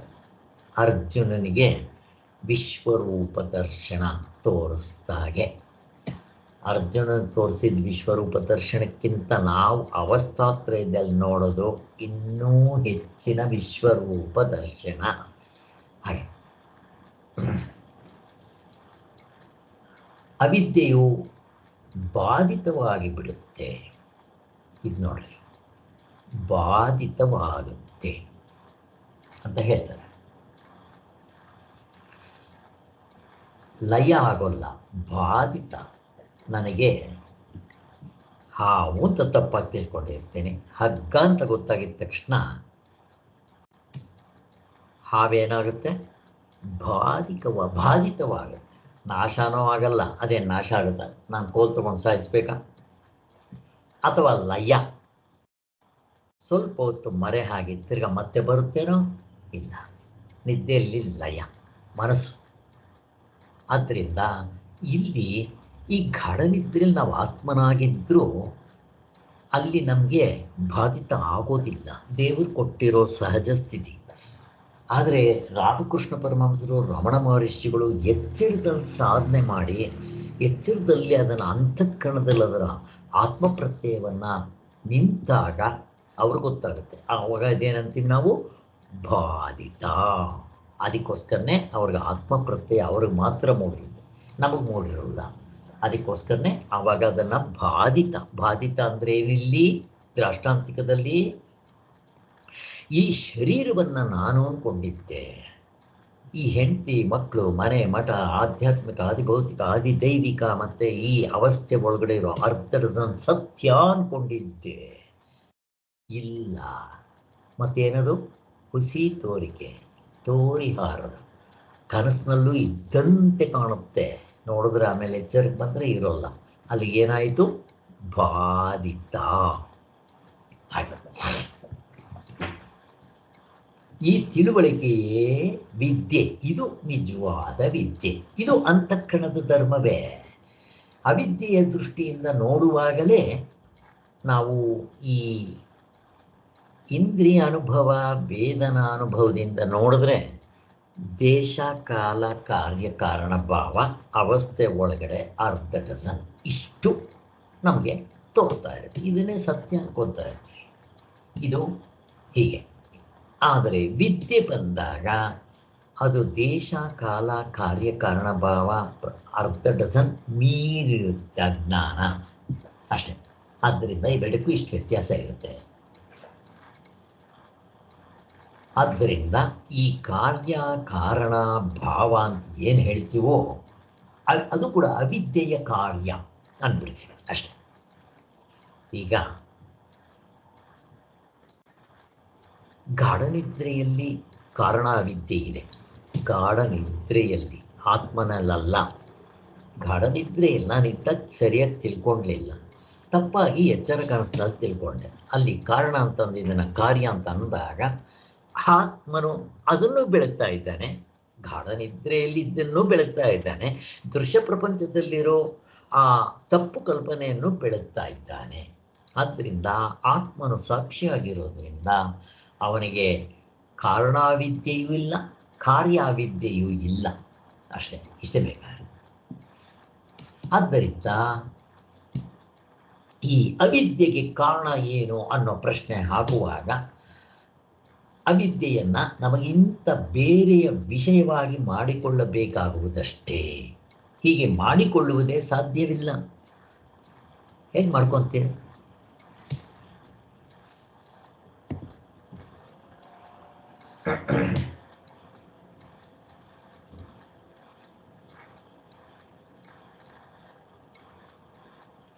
ಅವಿದ್ಯೆಗೆ ಕಾರಣವೇನು ಎಂಬ ಪ್ರಶ್ನೆಯನ್ನು ಹಾಕುವಾಗ ಅವಿದ್ಯೆಯನ್ನು ನಮಗಿಂತ ಬೇರೆ ವಿಷಯವಾಗಿ ಮಾಡಿಕೊಳ್ಳಬೇಕಾಗುವುದಷ್ಟೇ. ಹೀಗೆ ಮಾಡಿಕೊಳ್ಳುವುದೇ ಸಾಧ್ಯವಿಲ್ಲ. ಏಕೆಂದರೆ ಪ್ರಶ್ನೆಯನ್ನು ಹಾಕುವುದಕ್ಕೂ ವಿದ್ಯಾವಿದ್ಯೆಗಳೆಂಬ ಧರ್ಮಗಳುಳ್ಳ ಅಂತಃಕರಣವನ್ನು ನಮ್ಮದೆಂದು ಬಗೆಯಬೇಕಾಗಿರುತ್ತದೆ. ಒಂದು ವೇಳೆ ನಮ್ಮಲ್ಲಿ ಯಾವ ಅಂತಃಕರಣದ ಸಂಬಂಧವೂ ಇಲ್ಲವೆಂಬುದನ್ನು ಹೇಗೋ ಅರಿತುಕೊಂಡ ಮೇಲೂ ಪ್ರಶ್ನೆಯನ್ನು ಹಾಕಬಹುದೆಂದು ಕಲ್ಪಿಸೋಣ. ಆದರೆ ಆಗ ನಮ್ಮಲ್ಲಿ ಅವಿದ್ಯೆ ಇರುವುದಿಲ್ಲವಾದ್ದರಿಂದ ಅವಿದ್ಯೆಯ ಕಾರ್ಯವಾದ ಕಾರಣಭಾವವೂ ಇರುವುದಿಲ್ಲ. ಆದ್ದರಿಂದಲೇ ನಾವು ಕಾರಣ ಪ್ರಶ್ನೆಯನ್ನು ಕುತರ್ಕ ದೃಷ್ಟಿತವಾದದ್ದೆಂದು ಹಿಂದೆನೇ ಹೇಳಿದ್ದಾರೆ. ಅಂದರೆ ಯಾಕಿಷ್ಟೆಲ್ಲ ಮತ್ತೊಂದು ಸರಿ ಹೇಳ್ತಾ ಇದ್ದಾರೆ ಅಂತಂದರೆ, ಈ ಪಂಚಪಾದಿಕ ಭಾಮತಿಕಾರರು ಗಾಢನಿದ್ರೆಯಲ್ಲಿ ನಾವು ಆತ್ಮನ ತಿಳ್ಕೊಡ್ಲಿಲ್ಲ. ಅದಕ್ಕೋಸ್ಕರ ಅದಕ್ಕೊಂದು ಕಾರಣ ಇದೆ. ಏನದು? ಮೂಲಾವಿದ್ಯೆ ಅಂತ. ದ್ರಾಷ್ಟಾಂತಿಕಕ್ಕೆ ಇದನ್ನೇ ಹೇಳ್ತಾರೆ ಮೂಲಾವಿದ್ಯೆ ಅಂತ.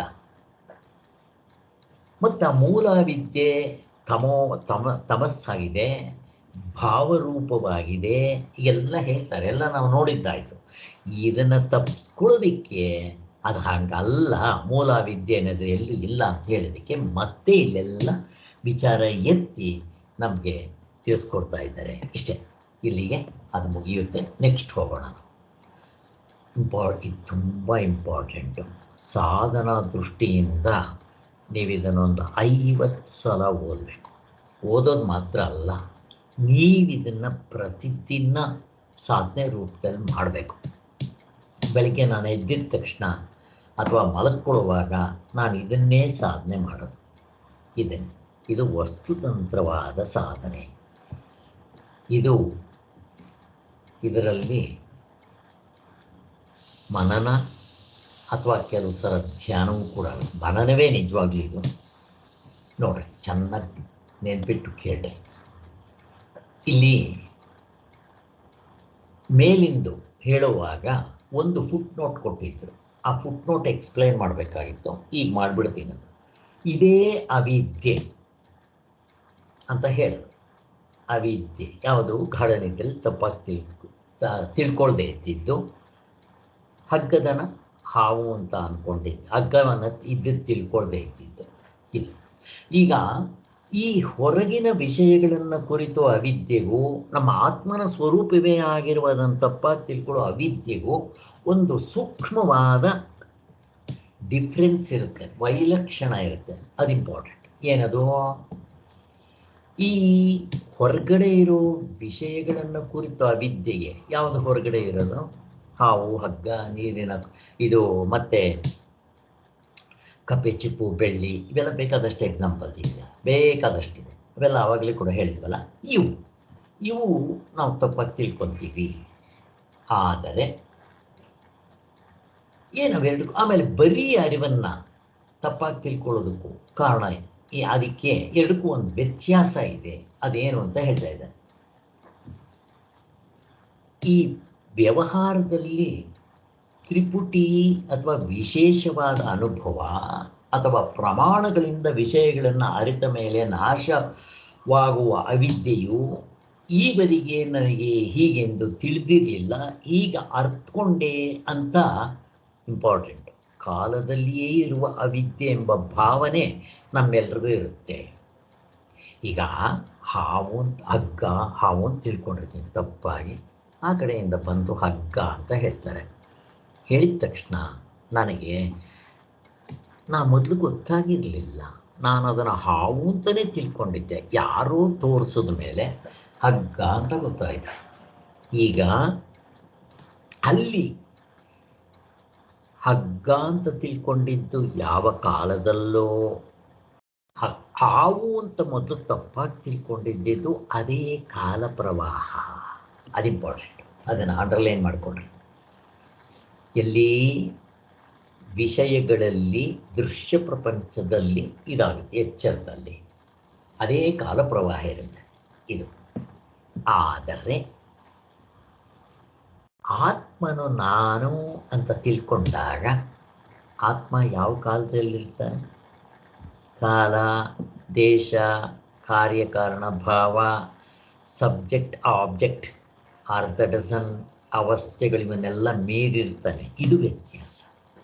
ಅಲ್ಲಿ ಈ ಥರ ಏನಿರೋದಿಲ್ಲ ಅವನಿಗೆ. ಹಾಗೆ ಆಗ ಅವನು ನೋಡಿ, ಆದರೆ ಇವೆಲ್ಲವನ್ನು ಅರಿಯುವುದಕ್ಕೆ ಅಡಿಗಲ್ಲಾಗಿರುವ ನಾನು ಎಂಬ ಅರಿವು ನಮ್ಮ ನಿಜವಾದ ಆತ್ಮನ ಸ್ವರೂಪವನ್ನು ಅರಿಯದೆ ಅದನ್ನು ನಾನು ಎಂಬ ಒಂದು ವ್ಯಕ್ತಿಯ ರೂಪದಿಂದ ತಪ್ಪಾಗಿ ತಿಳ್ಕೊಂಡಿರುವುದರ ಫಲ. ಇಲ್ಲೇನಾಗುತ್ತೆ? ದೃಷ್ಟಾಂತಿಕದಲ್ಲಿ ಗಾಢನಿದ್ರೆಯಲ್ಲಿ ಆತ್ಮನಾಗಿದ್ದರೂ ತಿಳ್ಕೊಳ್ಳಲಿಲ್ಲ, ದೃಶ್ಯ ಪ್ರಪಂಚದಲ್ಲಿ ಜನಕ ಮಹಾರಾಜ ಅಂತಲೋ ಕನಸಿನಲ್ಲಿ ಭಿಕ್ಷುಕ ಅಂತನೋ ತಿಳ್ಕೊತೀವಿ. ಅಂದರೆ ಏನು? ನಿಜವಾಗ್ಲೂ ನಾನು ಈ ಜನಕ ಮಹಾರಾಜನೂ ಅಲ್ಲ, ಭಿಕ್ಷುಕನೂ ಅಲ್ಲ, ಈ ಡೂಪ್ಲಿಕೇಟ್ ನಾನು ಅಲ್ಲವೇ ಅಲ್ಲ. ನನ್ನ ನಿಜವಾದ ಸ್ವರೂಪ ಆತ್ಮಸ್ವರೂಪನೇ. ಹಾಗೆ ತಿಳ್ಕೊಳ್ಳೋದಲ್ಲ ನಾವು. ಆದ್ದರಿಂದ ಈ ದೃಶ್ಯ ಪ್ರಪಂಚದಲ್ಲಿರೋ ನಾನುಗಳು ಕಾಲ, ದೇಶ, ಕಾರ್ಯಕಾರಣ ಭಾವ ಅವಸ್ಥೆ ಒಳಗಡೆ ಅರ್ಧ ಡಜನ್ಗೆ ಸೇರಿಕೊಂಡ್ರು.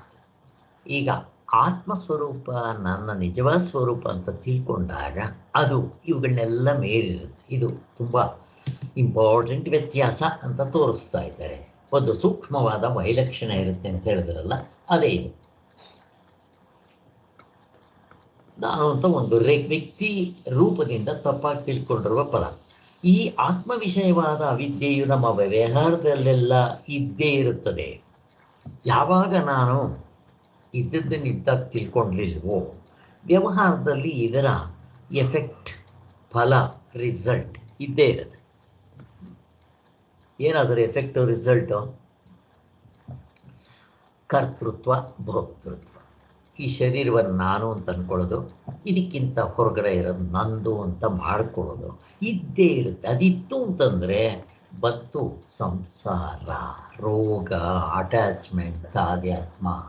ನಾನು ಹುಟ್ಟಿದ್ದೀನಿ, ಬೆಳಿತೀನಿ, ಕೊರಗ್ತೀನಿ, ರೋಗ ರುಜಿನಗಳು, ಸಾಯ್ತೀನಿ, ಇವೆಲ್ಲ ದುಃಖವೇ. ಅದನ್ನು ಹೇಳ್ತಾ ಇದ್ದೆ.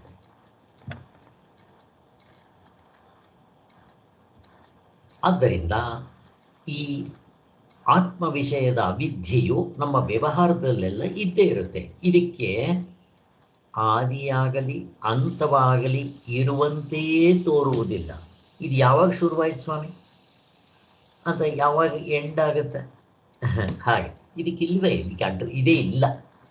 ಇದನ್ನು ನಾವು ಅನುಭವದಿಂದಲೇ ಕಂಡುಕೊಂಡಿರುತ್ತೇವೆ.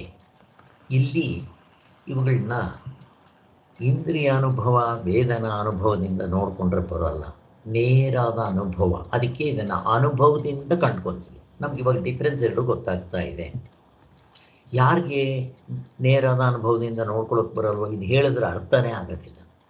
ಮೊದಲನೇ ಸಾರಿ ಅವರೇ ಓದೋಕ್ಕೆ ಹೋಗಲಿ ಅಥವಾ ಯಾರಾದರೂ ಹೇಳ್ದಾಗ ಕೇಳಲಿ, ನನಗೆ ಗೊತ್ತಿಲ್ಲ ಪಾಪ ಲಕ್ಷ್ಮಿ ಅವ್ರಿಗೆ ಅದೆಷ್ಟು ಅರ್ಥ ಆಗ್ತಾ ಇದೆಯೋ ಇದು.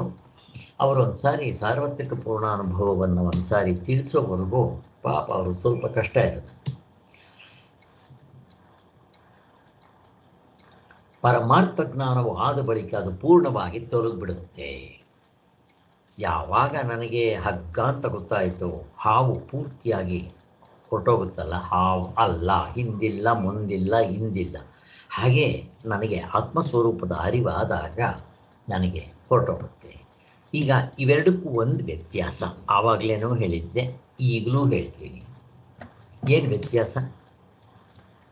ಈ ಹೊರಗಡೆ ದೃಶ್ಯ ಪ್ರಪಂಚದಲ್ಲಿ ಆ ವಿಷಯಗಳ ಅವಿದ್ಯೆಯಿಂದ ನಾನು ಸರಿಯಾಗಿ ತಿಳ್ಕೊಳ್ಳೋದು ಇವೆಲ್ಲ ಗೊತ್ತಲ್ವ, ಅಲ್ಲಿ ಮತ್ತೆ ನಾನು ತಿರ್ಗಾ ಟೋಪಿ ಬೀಳ್ಬೋದು.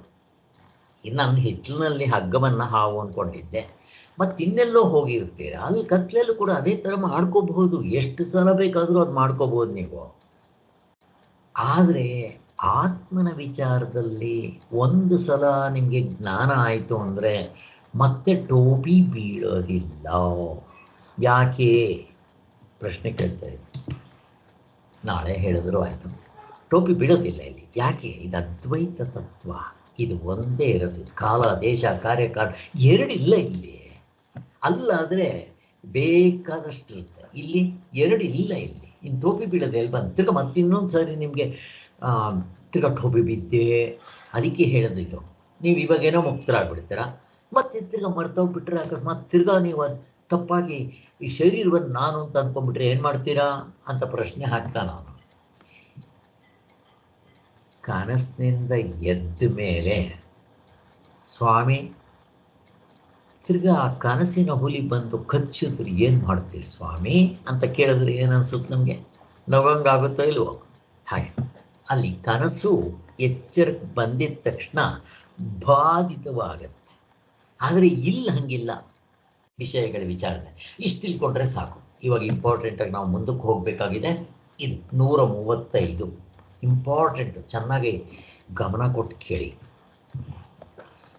ಬರೀ ಅರಿವನ್ನು ತಿಳಿದುಕೊಳ್ಳುವುದು ಸಾಧ್ಯ.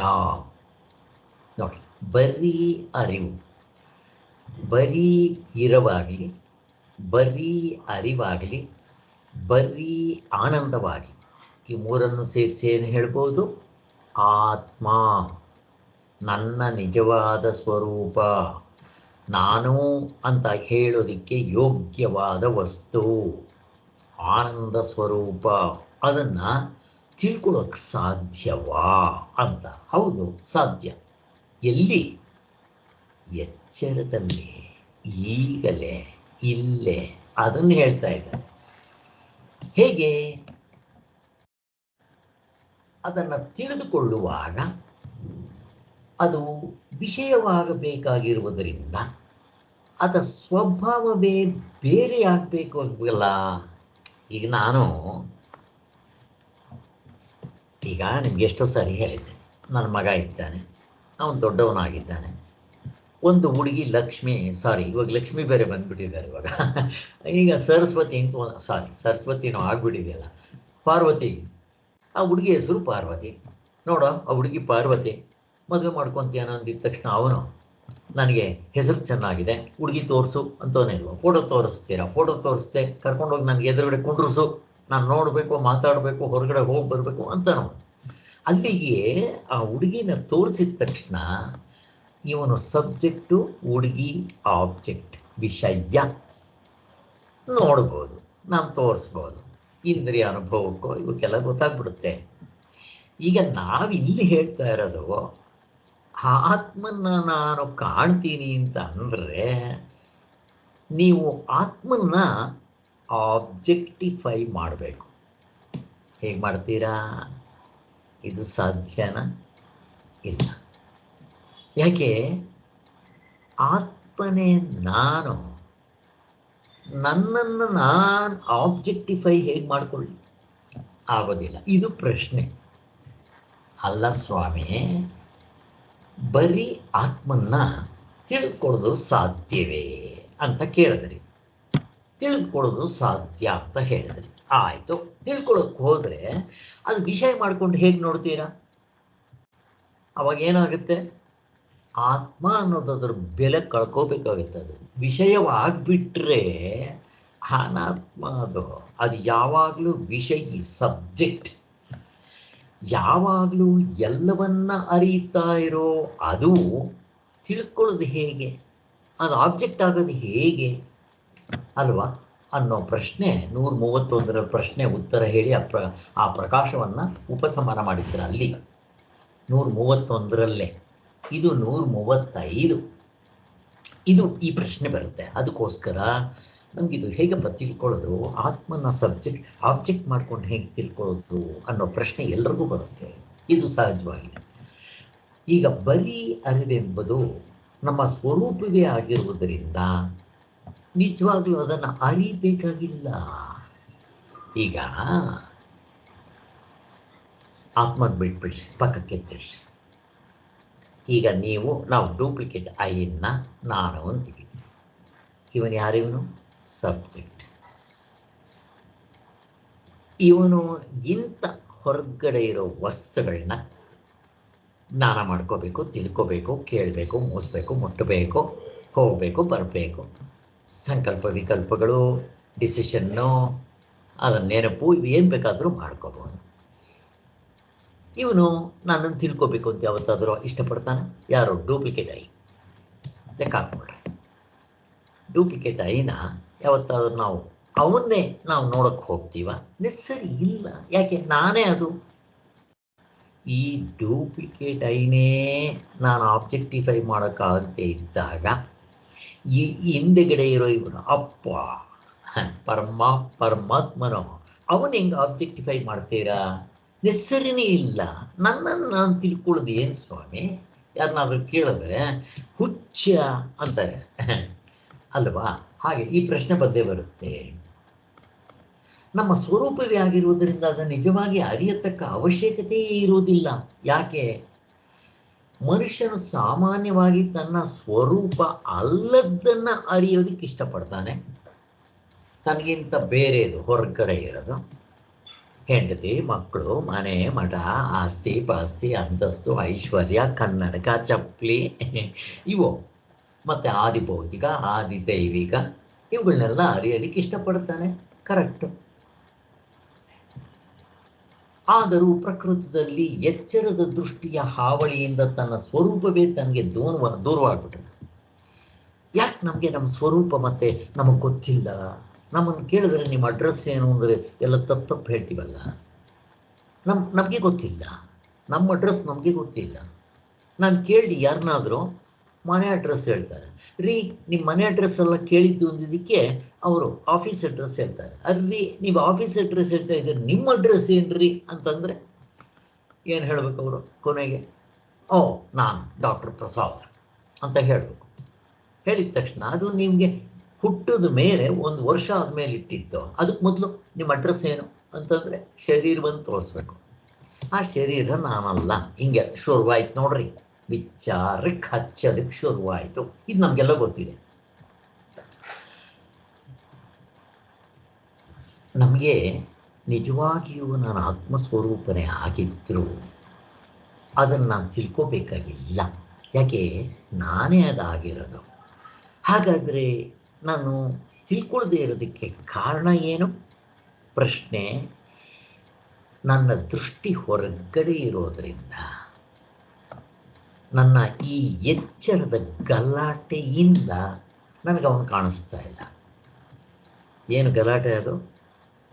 ಅರ್ಧ ಡಜನ್ ಕಾಲ, ದೇಶ, ಕಾರ್ಯ, ಕಾರಣ, ಭಾವ, ಗಜಬಜ ಗಜಬಜ ಇವೆಲ್ಲ ಅಡಚಣೆಗಳು. ಇದರಿಂದ ನನ್ನ ನಿಜವಾದ ಸ್ವರೂಪ ನನಗೇ ಗೊತ್ತಿಲ್ಲದೆ ಆಗಿದೆ.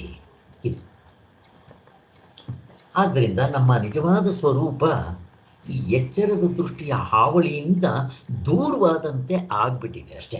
ಅದೇನು ದೂರ ಆಗಿಲ್ಲ. ಇನ್ನೂ ಒಂದು, ಆತ್ಮನ್ನ ನೀವು ಒದ್ಕೊಳಕ್ಕೂ ಬರಲ್ಲ. ನನಗೆ ನೀನು ಬೇಡ ಹೋಗು ಅಂತ ಒದಿರಿ ನೋಡೋಣ ನೀವು ಆತ್ಮನ್ನ. ಅಥವಾ ಆತ್ಮನೋ ನಿಮ್ಮನ್ನು ಒದಿಯೋಕ್ಕೂ ಬರಲ್ಲ. ಯಾಕೆ ಹೇಳಿ? ಒಂದೇ ಆತ್ಮ ಅಂದರೂ ನಾನೇ, ನಾನಂದರೂ ಆತ್ಮನೇ. ಇಲ್ಲಿ ಜೀವಪ್ಪ ತರಬಾರ್ದು. ಬೇಕಾದ್ರೆ ಜೀವಪ್ಪನ ಓದಿಬೋದು, ಆತ್ಮನಲ್ಲಿ ನಿಂತರೆ ಜೀವಪ್ಪನ ಫುಟ್ಬಾಲ್ ಓದ್ದಂಗೆ ಓದ್ಬಿಡ್ತೀರಿ ನೀವು. ಯಾಕೆ? ಅವ್ನು ನಾನಲ್ಲ ನೋಡ್ರಿ. ಎಚ್ಚರದಿಂದ ಕನಸಿಗೆ ಫುಟ್ಬಾಲ್ ಅಂದರೆ ಅಲ್ಲಿಗೇನು ಹೋಗಲ್ಲ ಇನ್ನು. ಹಾಗೆ ನಿದ್ದೆಗಂತೂ ಇವನಿಗೆ ಬರೋಕ್ಕೆ ಸಾಧ್ಯ ಇಲ್ಲ ಅಲ್ವಾ? ಹಾಗೆ. ಆದರೆ ಆತ್ಮನ ಇಲ್ದಂಗೆ ಹೆಂಗೆ ಮಾಡ್ಕೊತೀರಾ? ಆಗೋದಿಲ್ಲ.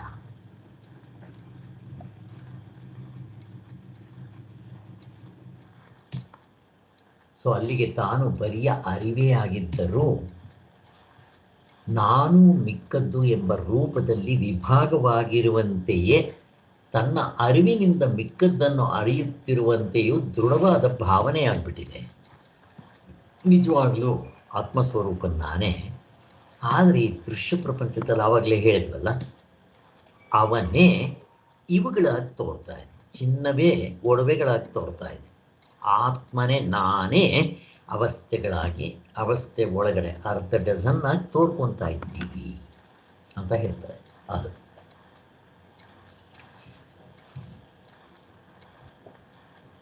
ನಿದ್ರೆಯಲ್ಲಿ ಭಾವನೆಗೆ ಅವಕಾಶವಿರುವುದಿಲ್ಲ, ನಿಜ.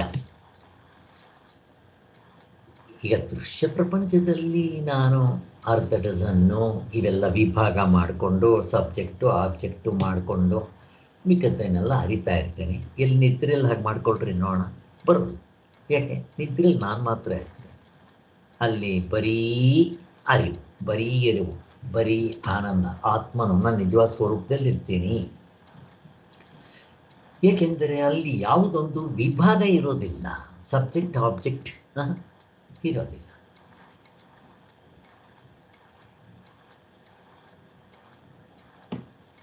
ಅಷ್ಟು ಮಾತ್ರ ಅಲ್ಲ, ಅಲ್ಲಿ ಅದನ್ನು ಅರ್ಥಕೊಳ್ಳೋದಕ್ಕೆ ಬೇಕಾದ ಕಾರಣಗಳು ಇರೋಲ್ಲ, ಇನ್ಸ್ಟ್ರೂಮೆಂಟ್ಸ್ ಇರಲ್ಲ. ಎಲ್ಲಿರುತ್ತೆ? ಈಗ ಇಲ್ಲಿ ನನಗಿಂತ ದೂರ ಬೇರೆ ಪ್ರಪಂಚದಲ್ಲಿ, ದೃಶ್ಯ ಪ್ರಪಂಚದಲ್ಲಿ ಅರಿಬೇಕಾದ್ರೆ ಈ 19 ಮುಖಗಳಿದೆ. ಈ ಜೀವಪ್ಪ ಅದಕ್ಕೆ ಲೀಡರ್, ಪಿವೆಟ್ ಇದ್ದಂಗೆ. ಇವನು ಇವ್ರನ್ನೆಲ್ಲ ಉಪಯೋಗಿಸ್ಕೊಂಡು ಹೊರಗಡೆ ಇರೋ ವಸ್ತುಗಳನ್ನ ಅರ್ತು ಅವುಗಳನ್ನ ನಾನು ನೋಡಿದೆ, ನಾನು ಕೇಳಿದೆ, ನಾನು ಮುಟ್ಟಿದೆ, ನಾನು ಅನುಭವಿಸ್ದೆ ಅಂತ ಹೇಳ್ತಾ ಇದ್ದಾನೆ. ಕರ್ತೃತ್ವ, ಭೋಕ್ತೃತ್ವ. ಗಾಢನಿದ್ರೆಯಲ್ಲಿ ಇವನೇ ಇರಲ್ವೇ? ಬೇರೆ ವಿಷಯಗಳಿರುತ್ತೇನೋ?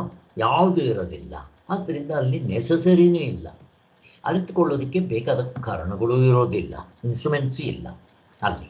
ಅದಕ್ಕೆ ಸ್ವಾಮಿಗಳು ಇಲ್ಲೊಂದು ಎಕ್ಸಾಂಪಲ್ ಕೊಡ್ತಾರೆ. ಯಾವಾಗಲೂ ನಾವು ಹೇಳ್ತಾ ಇದ್ವಲ್ಲ, ಒಬ್ಬನಿಗೆ 2 ಕಣ್ಣಿಗೂ ಬಟ್ಟೆ ಕಟ್ಟಿ ಅರಮನೆಯಲ್ಲಿ ಎಷ್ಟು ವರ್ಷಗಳು ಬೇಕಾದರೂ ತಿರುಗಿಸ್ತೀವಿ. 8 ಗಂಟೆ ದಿನಕ್ಕೆ, ಬೆಳಗ್ಗೆ 4 ಗಂಟೆ, ಸಾಯಂಕಾಲ 4 ಗಂಟೆ ಕಣ್ಣಿಗೆ ಬಟ್ಟೆ ಕಟ್ಟಿರ್ತೀವಿ. ಯಾವತ್ತಾದರೂ ಒಂದು ದಿನ ಆದರೂ ಅವನಿಗೆ ನಾನು ಅರಮನೆಯಲ್ಲಿ ಇದ್ದೆ, ಅರಮನೆ ನಾನು ಇದ್ದೆ ಅಂತ ಗೊತ್ತಾಗುತ್ತಾ? ಹೇಳದೇ ಇದ್ದರೆ, ಕಣ್ಣು ಬಿಚ್ಚಿ ತೋರಿಸ್ದೇ ಇದ್ದರೆ. ಹಾಗೇ ಗಾಢನಿದ್ರೆಯಲ್ಲಿ ನಾವು ಆತ್ಮನಾಗಿದ್ದರೂ ಅಲ್ಲಿ ನಮ್ಗೆ ಇನ್ಸ್ಟ್ರೂಮೆಂಟ್ಸ್ ಇಲ್ಲದೆ ಇರೋದರಿಂದ ನನಗೆ ಅದು ನನ್ನ ನಿಜವಾದ ಸ್ವರೂಪ ಅಂತ ಗೊತ್ತಾಗೋದೇ ಇಲ್ಲ. ಹಿಂಗೆ ಹೇಳಿದ ತಕ್ಷಣ ನಮಗೆಲ್ಲ ಒಂದು ಪ್ರಶ್ನೆ ಬರುತ್ತೆ, ಓಹೋ ಹಾಗಾದರೆ ಎಚ್ಚರದಲ್ಲಿ ಇನ್ಸ್ಟ್ರೂಮೆಂಟ್ಸ್ ಇದೆಯಲ್ಲ, ನೋಡ್ಬಿಡ್ತೀನಿ ನಾನು ಅಂತ. ಅಲ್ಲ, ಇವಾಗ ಎಚ್ಚರದಲ್ಲಿ ಇನ್ಸ್ಟ್ರೂಮೆಂಟ್ಸ್ ಇದೆ, ಆತ್ಮನಿದ್ದಾನೆ ಅಲ್ವಾ? ಇದ್ದಾನೆ, ನೋಡ್ಬಿಡ್ರಪ್ಪ. ನೋಡೋದು ಅಂದರೆ ಹಿಂಗ. ಆತ್ಮನು ಇವುಗಳಿಗೆ ಸಿಗ್ತಾನೇನೋ? ಸಿಗೋದಿಲ್ಲ. ಹಾಗಾದರೆ ಮತ್ತೆ ಇಲ್ಲಿ ಏನಾಗಬೇಕು? ಇವುಗಳನ್ನ ಬಿಟ್ಟರೆ ಆತ್ಮನಾಗಿರ್ತೀರ, ಅನಾತ್ಮವನ್ನು ಬಿಟ್ಟರೆ ಆತ್ಮನಾಗಿರ್ತೀರ. ಹಾಗೆ. ಸೊ ಅದರಂತೆ ಅವಿದ್ಯಾಬದ್ಧವಾದ ಎಚ್ಚರ ದೃಷ್ಟಿಯಿಂದ ಒಡಗೂಡಿದವನು ನಿದ್ರೆಗೆ ಹೋದಾಗ ಅವನು ಅಲ್ಲಿ ಬರೀ ಅರಿವಿನ ರೂಪವನ್ನೇ ಪ್ರತಿದಿನವೂ ಹೊಂದುತ್ತಿದ್ದರೂ ಅವನಿಗೆ ಆ ವಿಷಯವು ತಿಳಿಯದೇ ಇರುವುದು. ಹೀಗೆ ಗಾಢನಿದ್ರೆಯಲ್ಲಿ ದಿನ ಆ ಅನುಭವದಲ್ಲೇ ನಮ್ಮ ನಿಜವಾದ ಸ್ವರೂಪದಲ್ಲಿ ಇದ್ದರೂ ನಮ್ಗೆ ಯಾರಿಗೂ ನಾನು ಆತ್ಮನಾಗಿದ್ದೆ ಅಂತ ಗೊತ್ತಾಗೋದಿಲ್ಲ ಅಂತ. ಹಾಗಾದರೆ ಹೇಗೆ ಗೊತ್ತಾಗುತ್ತೆ ಗಾಢ ನಿದ್ರೆಯಲ್ಲಿ ನಾನು ಆತ್ಮನಾಗಿದ್ದೆ ಅಂತ? ಅಲ್ಲಿ ಗೊತ್ತಾಗದೇ ಇದ್ಮೇಲೆ ಎಚ್ಚರಕ್ಕೆ ಬಂದ ಮೇಲೆ ಗುರುಗಳು ಶಾಸ್ತ್ರ ಹಿಡಿದು ತೋರಿಸಿದಾಗ ಹೌದು ಇಲ್ಲಿ ಸ್ಮರಣೆ ಇರುತ್ತೆ, ಅದರ ಸ್ಮೃತಿ ಇರುತ್ತೆ. ಆ ಸ್ಮೃತಿಯನ್ನು ಎತ್ತಿ ನಾನು ನೋಡಿಕೊಂಡಾಗ ಹೌದು ಇದು ಯಾವುದೇ ಇರಲಿಲ್ಲ, ಆತ್ಮನಾಗಿದ್ದೆ ಅಂತ ಗೊತ್ತಾಗುತ್ತೆ ಅಂತ ನಮ್ಗೆ ಇಷ್ಟಂತೂ ಗೊತ್ತಾಗಿದೆ.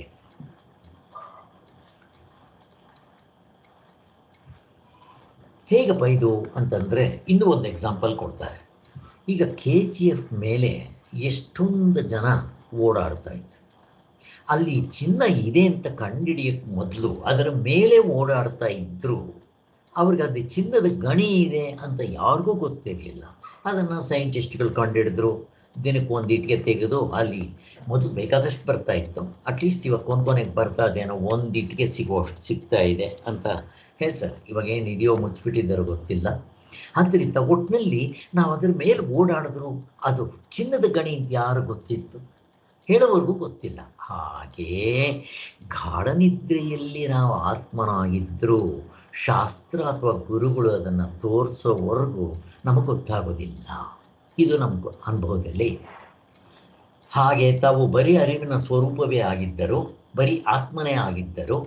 ನಿದ್ರೆಯಲ್ಲಿ ಬರೀ ಅರಿವಿನಲ್ಲಿ ಅಮೃತದಲ್ಲಿಯೇ ನಾವು ಅದ್ದಿ ಮುಳುಗುತ್ತಿದ್ದರೂ ಅವರಿಗೆ ಅದರ ಅರಿವು ಇರೋದಿಲ್ಲ. ಕರೆಕ್ಟ್. ಇದಕ್ಕಾಗಿ ಎಚ್ಚರದಲ್ಲಿಯೇ ಒಂದು ಬಗೆಯ ಅರಿವು ಅತ್ಯವಶ್ಯವಾಗಿರುತ್ತೆ. ಅದಕ್ಕೋಸ್ಕರ ನಮಗಿವಾಗ ಅದು ನಾವು ಅಲ್ಲಿದ್ದರೂ ಗೊತ್ತಾಗೋದಿಲ್ಲ. ಹಾಗಾದರೆ ಈ ಎಚ್ಚರದಲ್ಲಿ ಹೇಗೆ ಗುರುತಿಸ್ತೀರಾ ನೀವು?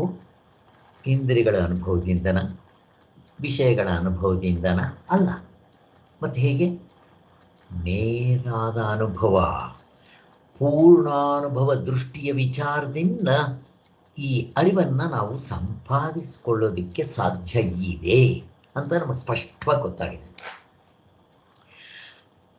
ಅದಕ್ಕೋಸ್ಕರನೇ ಸ್ವಾಮಿಗಳು ಕ್ಲೀನಾಗಿ ಹೈಲೈಟ್ ಮಾಡ್ತಾರೆ, ಇದನ್ನು ಸಂಪಾದಿಸ್ಕೊಳ್ಳೋದಕ್ಕೆ ಸಾಧ್ಯ ಇದೆ ಅಂತಲೇ ತಿಳಿಸೋದಕ್ಕೋಸ್ಕರನೇ ನಾವು ಈ ಗ್ರಂಥವನ್ನು ಬರ್ತಿರೋದು ಅಂತಾರೆ. ಈಗ ನೋಡ್ರಿ, ಈಗ ಶುರುವಾಗತ್ತೆ. ಇಂಪಾರ್ಟೆಂಟ್, ಗಮನ ಕೊಟ್ಟು ಕೇಳ್ರಿ. ಅಯ್ಯೋ ಇವರು ಚಂದ್ರಕಲಾ ಅವರು ಒಳ್ಳೆ ಟೈಮ್, ಯಾವುದೋ ಟೈಮ್ ಬರ್ತಾರೆ, ಯಾವುದೋ ಟೈಮ್ಗೆ ಹೋಗ್ತಾರೆ.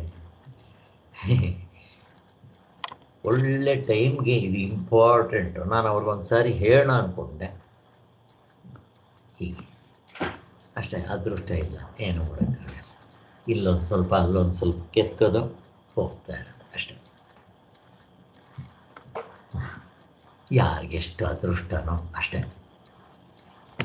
ಈಗ ನೋಡ್ರಿ, ಇಷ್ಟೆಲ್ಲ ನಮ್ಮ ಮುಂದೆ ಇಟ್ಟರಲ್ವ, ಅಂದರೆ ಗಾಢನಿದ್ರೆ ನಾವು ಆತ್ಮನಾಗಿದ್ರು ನಾವು ತಿಳ್ಕೊಳ್ಳೋಕೆ ಬರಲ್ಲ ಅಂತ ಎಲ್ಲ ಹೇಳಿ, ಈಗ ಆತ್ಮನ ತಿಳ್ಕೋಬೇಕು ಎಚ್ಚರದಲ್ಲಿ ಅಂದರೆ ನಾನು ಆಬ್ಜೆಕ್ಟಿಫೈ ಮಾಡ್ಕೋಬೇಕು, ಇದು ಸಾಧ್ಯ ಇಲ್ಲ ಅಂತ ಹೇಳಿ, ಹಾಗಾದರೆ ಇವಾಗ ನಾನು ಆತ್ಮನ ಎಚ್ಚರದಲ್ಲಿ ತಿಳ್ಕೊಳ್ಳೋದು ಹೇಗೆ? ಈ ಪ್ರಶ್ನೆ ಇದ್ದೇ ಇದೆ. ಈಗ ಬಿಡಿಸ್ತಾರೆ. ಎಚ್ಚರದ ಅರಿವಿಗೆ ಬರೀ ಅರಿವು ವಿಷಯವಾದರೆ ಅದರ ಸ್ವಭಾವ ಬದಲಾಯಿಸಿದಂತೆ ಆಗುವುದಿಲ್ಲವೇ? ಎಚ್ಚರದ ಅರಿವು ಅಂದರೆ ಇಲ್ಲಿ ಜೀವಪ್ಪ. ಈಗ ಜೀವಪ್ಪನೋ ಅಥವಾ ನಾನು ಅಂತಃಕರಣವನ್ನು ಉಪಯೋಗಿಸ್ಕೊಂಡು ಆತ್ಮನ ನೋಡೋಕೆ ಹೋಗ್ತೀನಿ ಅಂತಂದರೆ ಅದು ಸಾಧ್ಯವೂ ಇಲ್ಲ, ಆಗೋದು ಇಲ್ಲ.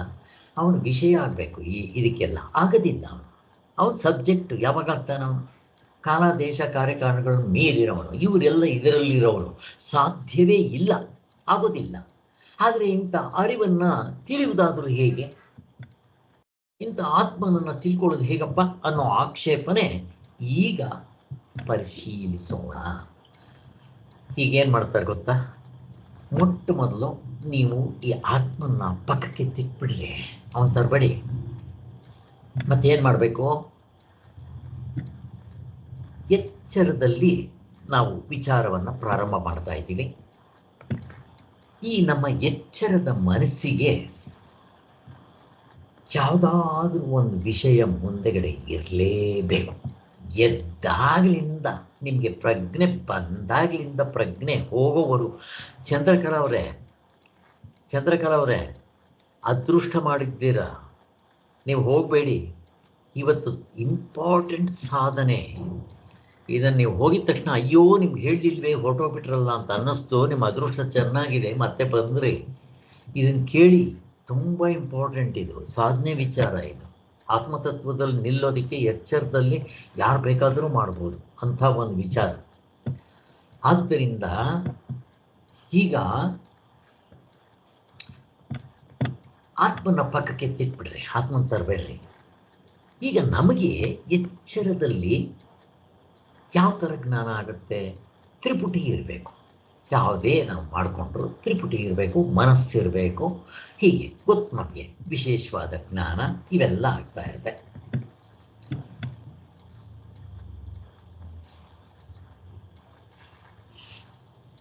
ಇಲ್ಲಿ ಒಂದು ವಿಶೇಷ, ಎಚ್ಚರದ ಅರಿವನ್ನು ಅರಿಯುವುದಕ್ಕೆ ನಾವು ಅದು ತಾನೇ ವಿಷಯಿಯಾಗಿಯೂ ತಾನೇ ವಿಷಯವಾಗಿಯೂ ಇರುವಂತೆ ಕಲ್ಪಿಸಿಕೊಂಡ್ರೆ ಸಾಕಾಗುತ್ತೆ. ಈ ಎಚ್ಚರದ ಅರಿವು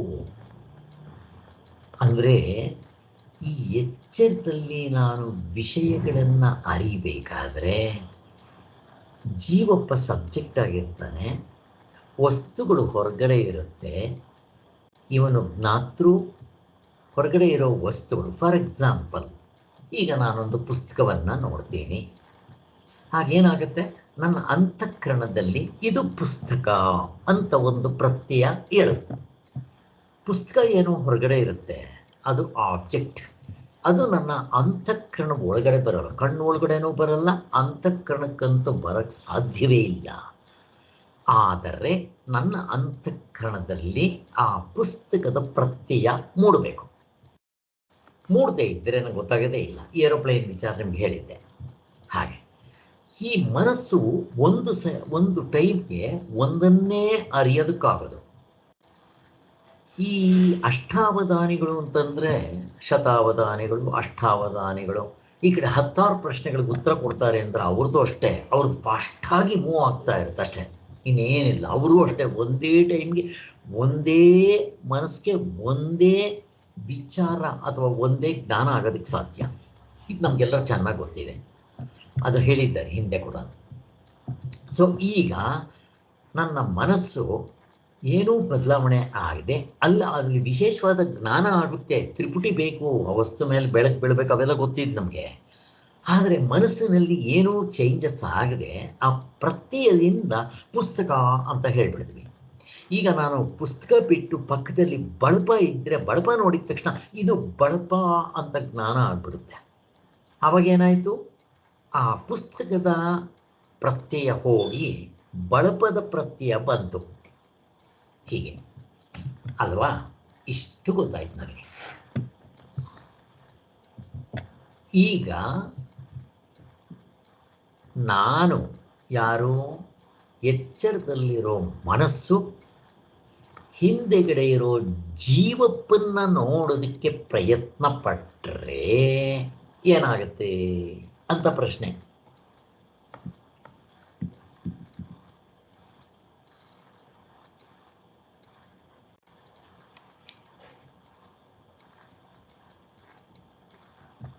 ಇಲ್ಲ, ಅದಕ್ಕಿಂತ ಹಿಂದೆ ಇನ್ನು ಸ್ವಲ್ಪ ಮೇಲೆ ಹೇಳ್ತಾರೆ, ನಾನು ಸ್ವಾಮಿಗಳ ಪ್ರಕಾರನೇ ಹೋಗ್ತೀನಿ,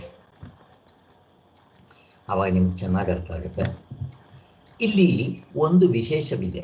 ಎಚ್ಚರದ ಅರಿವನ್ನು ಅರಿಯುವುದಕ್ಕೆ ನಾವು ಅದು ತಾನೇ ವಿಷಯವಾಗಿ ಇರದಂತೆ ಕಲ್ಪಿಸಿಕೊಂಡ್ರೆ ಸಾಕಾಗುತ್ತೆ. ಅಂದರೆ ಎಚ್ಚರದ ಮನಸ್ಸು ಜೀವಪ್ಪನ್ನ ಅರಿಯಕ್ಕೆ ಎಚ್ಚರದ ಅರಿವನ್ನು ಅಂದರೆ ಜೀವಪ್ಪನ್ನ ಅರಿಯುವುದಕ್ಕೆ ನಾವು ಅದು ತಾನೇ ವಿಷಯಿಯಾಗಿಯೂ ತಾನೇ ವಿಷಯವಾಗಿಯೂ ಇರಬೇಕಾಗುತ್ತೆ. ಜೀವಪ್ಪನೇ ಸಬ್ಜೆಕ್ಟ್ ಆಬ್ಜೆಕ್ಟ್ ಆಗಬೇಕು. ಈಗ ಹೇಗೆ ಆತ್ಮನಿಗೆ ಹೇಳ್ತಾ ಇದ್ನೋ ಹಾಗೆ ಇಲ್ಲಿ ಜೀವಪ್ಪನ ಫಸ್ಟ್ ತಗೊತಾರೆ, ಜೀವಪ್ಪನ ತೋರಿಸ್ತಾರೆ, ಅದು ನೋಡ್ಕೊಡ್ರಿ, ಅವನೇ ಆಗಬೇಕಾಗತ್ತೆ. ಸಾಕಾಗಿರುತ್ತೆ. ಏಕೆಂದರೆ ಎಚ್ಚರದಲ್ಲಿ ಅರಿಯುವುದೆಂದರೆ ವಿಷಯಿ ವಿಭಾಗವನ್ನು ಇಟ್ಟುಕೊಂಡೇ ವ್ಯಾಪಾರ ಆಗಿರುತ್ತೆ ಅಲ್ವಾ? ಎಚ್ಚರದಲ್ಲಿ ನಾವು ಸಬ್ಜೆಕ್ಟ್ ಆಬ್ಜೆಕ್ಟ್ ಇಟ್ಕೊಂಡೇ ಆಗಬೇಕು. ನಾನಿವಾಗ ಮನಸ್ಸು ಅವನ್ನ ಹರಿಯಕ್ಕೆ ಹೋದರೆ ಅವನೇ ಸಬ್ಜೆಕ್ಟು, ಅವನೇ ಆಬ್ಜೆಕ್ಟು. ಆವಾಗ ಅವನೇ ಸಬ್ಜೆಕ್ಟ್ ಆಬ್ಜೆಕ್ಟ್ ಆಗಬೇಕಾಗತ್ತೆ. ಆದರೆ ಇಲ್ಲಿ ಒಂದೊಂದು ಅರಿವಿಗೂ ತನ್ನ ವಿಷಯವೂ ಇರಲೇಬೇಕಾಗತ್ತೆ. ಆದರೆ ಬರೀ ಅರಿವಿನ ವಿಷಯದಲ್ಲಿ ಹೀಗಿಲ್ಲ. ಅದರ ಸ್ವರೂಪವನ್ನು ಮನದೊಂದುಗೊಳ್ಳಬೇಕಾದರೆ ನಾವು ನಿದ್ರೆಯಲ್ಲಿ ಅನುಭವಿಸುವುದು. ಎಲ್ಲಿಗೆ ಬಂದುಬಿಟ್ಟೆ ನಾನು? ಏನೋ ಹೆಚ್ಚು ಕಡಿಮೆ ಆಯಿತು, ನನಗೆ ಅದಕ್ಕೆ ಡೌಟ್ ಆಯಿತು. ಸಾರಿ, ಹೋದಾಗ ಒಂದು ಪೇಜಿಗೆ ಓಡಿಸ್ಕೊಂಡು ಹೋಗ್ಬಿಟ್ಟಿದ್ದೀನಿ. ನಾನು ಕರೆಕ್ಟಾಗಿ ಹೇಳ್ತಾ ಇದ್ದೆ, ಡೌಟ್ ಆಯಿತು. ಸರಿ, ಈಗ ಇನ್ನೊಂದು ಸಾರಿ ಹೇಳ್ತೀನಿ, ನೆನ್ಪಿಟ್ಟು ಕೇಳ್ರಿ. ಮೊದಲಿಂದ ಬರ್ತಾ ಇದ್ದೀನಿ. ಪೇಜ್ ನಂಬರ್ ತುಂಬ ಇಂಪಾರ್ಟೆಂಟ್, 236 ಕೊನೆ ಪ್ಯಾರ, ಅಲ್ಲಿಂದ ಶುರು ಮಾಡ್ತೀವಿ. ಚೆನ್ನಾಗಿ ಕೇಳ್ರಿ, ಗಮನ ಕೊಟ್ಟು. ಬೇಕಾದರೆ ಇನ್ನೂ ಒಂದು ದಿನ ಮಾಡೋಣ. ಈ ಎಚ್ಚರದ ಅರಿವಿಗೆ ಬರಿಯ ಅರಿವು ವಿಷಯವಾದರೆ ಅದರ ಸ್ವಭಾವವೇ ಬದಲಾಯಿಸದಂತೆ ಆಗುವುದಿಲ್ಲವೇ? ಅಂದರೆ ಎಚ್ಚರದ ಜೀವಪ್ಪನೋ ಮನಸ್ಸೋ ಆತ್ಮನ ತಿಳ್ಕೊಳ್ಳೋಕೆ ಹೋದರೆ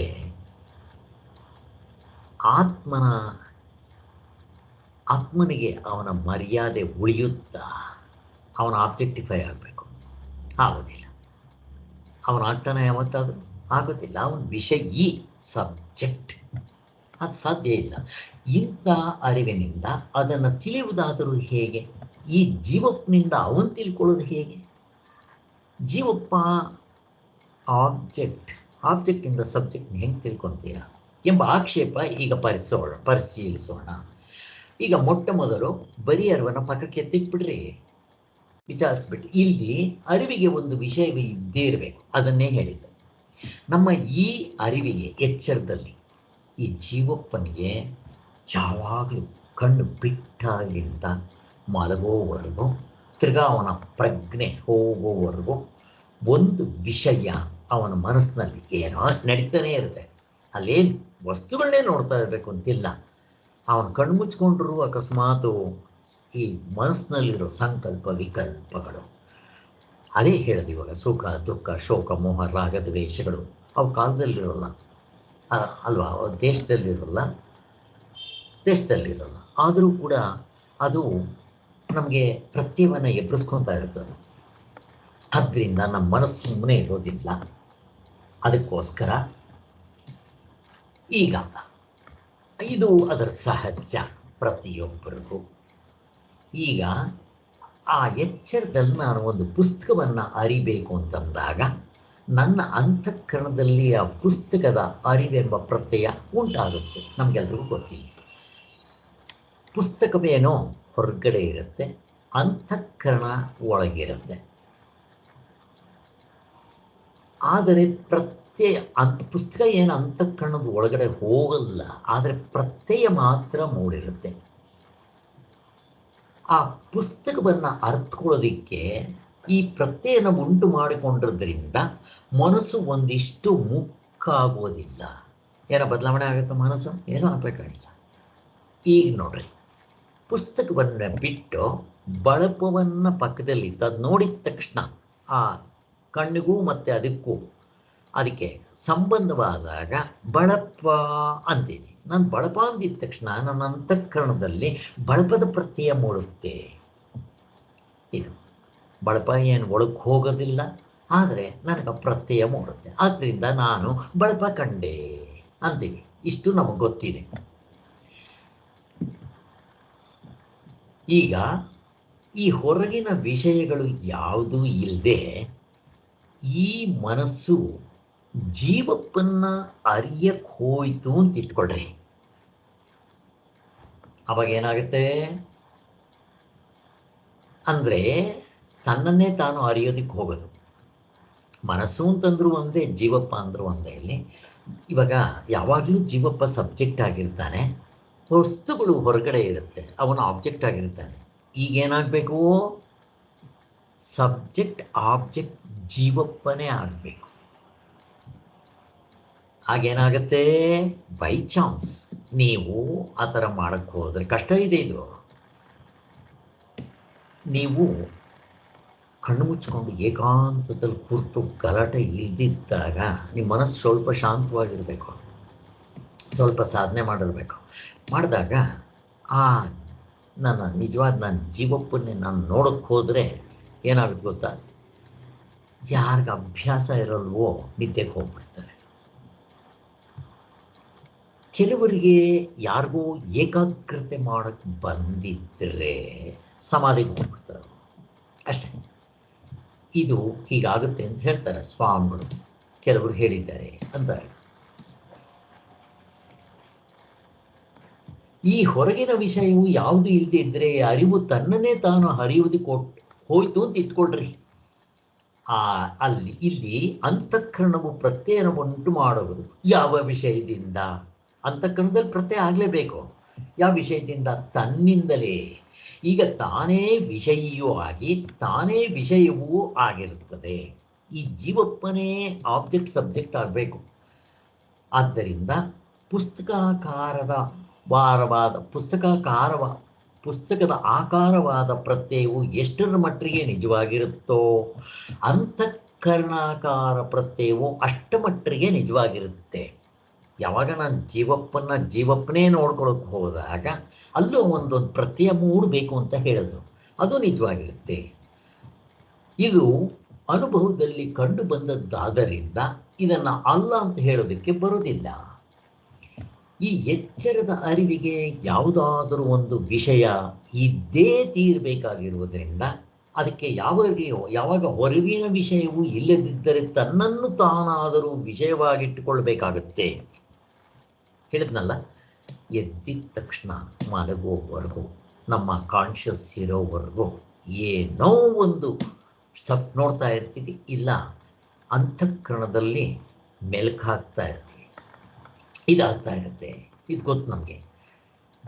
ಯಾಕೆ?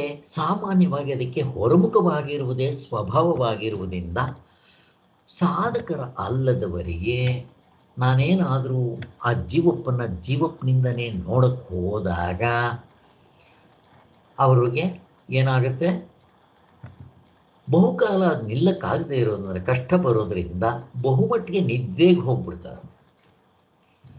ಇನ್ನು ಎಲ್ಲಿಯೋ ಕೆಲವು ಜನರಿಗೆ ಏಕಾಗ್ರತೆ ಅಭ್ಯಾಸ ಮಾಡಿರೋದ್ರಿಂದ ಸಮಾಧಿ ಬಂದ್ಬಿಡುತ್ತೆ ಅಷ್ಟೇ. ಈ ವಿಷಯವು ಸಾರ್ವತ್ರಿಕವಾದ ಅನುಭವವನ್ನೇ ಈಗ ನಾವು ವಿಚಾರಕ್ಕೆ ಇಟ್ಟುಕೊಂಡಿರುವುದರಿಂದ ಪ್ರಕೃತಿಗೆ ನಮಗೆ ಬೇಕಾಗಿರೋದಿಲ್ಲ. ನಾವು ಈ ಇಂಡಿವಿಜುವಲ್ ಎಕ್ಸ್ಪೀರಿಯನ್ಸ್ಗಳನ್ನ ಇಟ್ಕೊಳ್ಳಲ್ಲ. ಹಿಂದೆ ಕೂಡ ಸ್ವಾಮಿಗಳು ಹೇಳಿದ್ದಾರೆ, ಈ ಪಾರಮಾರ್ಥ ಚಿಂತಾಮಣಿಯಲ್ಲಿ ಸಾರ್ವತ್ರಿಕ ಪೂರ್ಣ ಅನುಭವದಿಂದಲೇ ನೋಡ್ಕೋಬೇಕು. ಈಗಿರಲಿ, ಇದು ಬಿಡ್ರಿ ಇಲ್ಲಿಗೆ.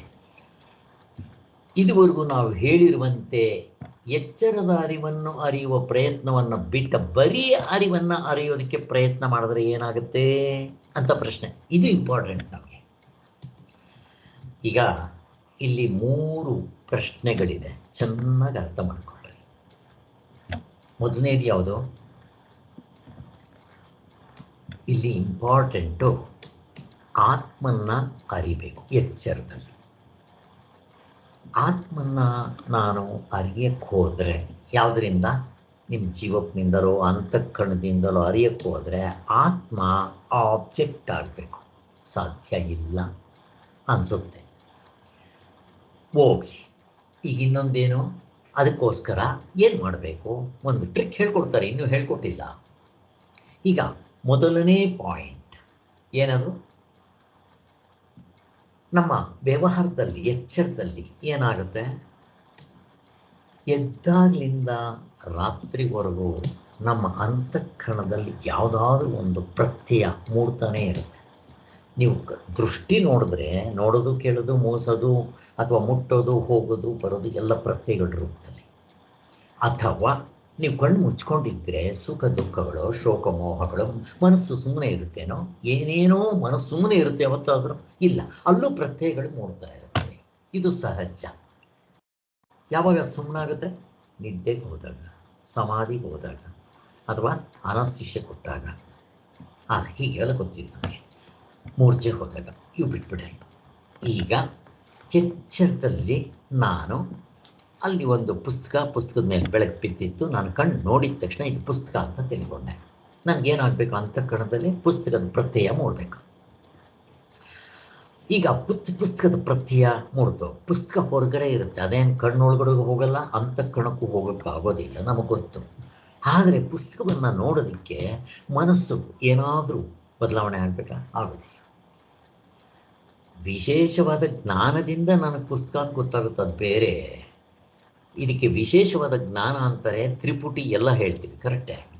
ಈಗ ನಾನು ಪಕ್ಕದಲ್ಲಿ ಬಳಪ ಇತ್ತು, ಆ ಕಡೆ ನಾನು ಮತ್ತೆ ಈ ಕಡೆ ನೋಡಿದ ತಕ್ಷಣ ಅಲ್ಲಿ ಬಳಪ ಅಂತ ಕಂಡೆ, ಜ್ಞಾನ ಆಗೋಯ್ತು. ಈಗ ನನ್ನ ಮನಸ್ಸಿನಲ್ಲಿ ಏನಾಯಿತು, ಪುಸ್ತಕದ ಅದನ್ನು ಬಿಟ್ಟು ಬಳಪದ ಪ್ರತ್ಯಯ ಮೂಡುತ್ತೆ. ಈಗ ಬಳಪದ ಪ್ರತ್ಯಯ ಮೂಡೋದಕ್ಕೂ ನನ್ನ ಮನಸ್ಸಿನಲ್ಲಿ ಏನು ಬದಲಾವಣೆ ಆಗೋಲ್ಲ. ನೀವು ಒಂದು ಸೂಜಿಯ ತುದಿ ನೋಡೋದಕ್ಕೆ ಎಷ್ಟು ನಿಮ್ಮ ಮನಸ್ಸಿಗೆ ಸ್ಟ್ರೈನ್ ಆಗುತ್ತೋ, ಸ್ಟ್ರೈನ್ ಏನು ಆಗೋದಿಲ್ಲ. ಬೆಟ್ಟ ನೋಡೋದಕ್ಕೂ ಅಷ್ಟೇ ಸ್ವಾಮಿ. ಸೂಜಿ ನೋಡೋದಕ್ಕೆ ನಮಗೆ ಮನಸ್ಸಿಗೆ ಸ್ಟ್ರೈನ್ ಆಗಲಿಲ್ಲ, ಬೆಟ್ಟ ನೋಡೋದಕ್ಕೆ ತುಂಬ ಸ್ಟ್ರೈನ್ ಆಯಿತು. ಯಾರಾದರೂ ಹೇಳ್ತಾರಾ ಸ್ವಾಮಿ? ಇಲ್ಲ. ಯಾಕೆ? ಇದು ಪ್ರತ್ಯಯ.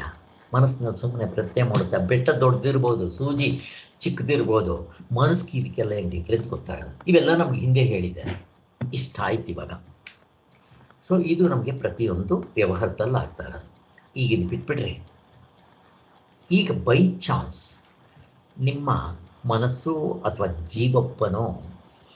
ಜೀವಪ್ಪನ್ನೇ ನೋಡೋಕೆ ಹೋಗ್ಬೇಕು ಅಂತ ಅನ್ಕೊಂತು ಅಂತ ಇಟ್ಕೊಳ್ರಿ.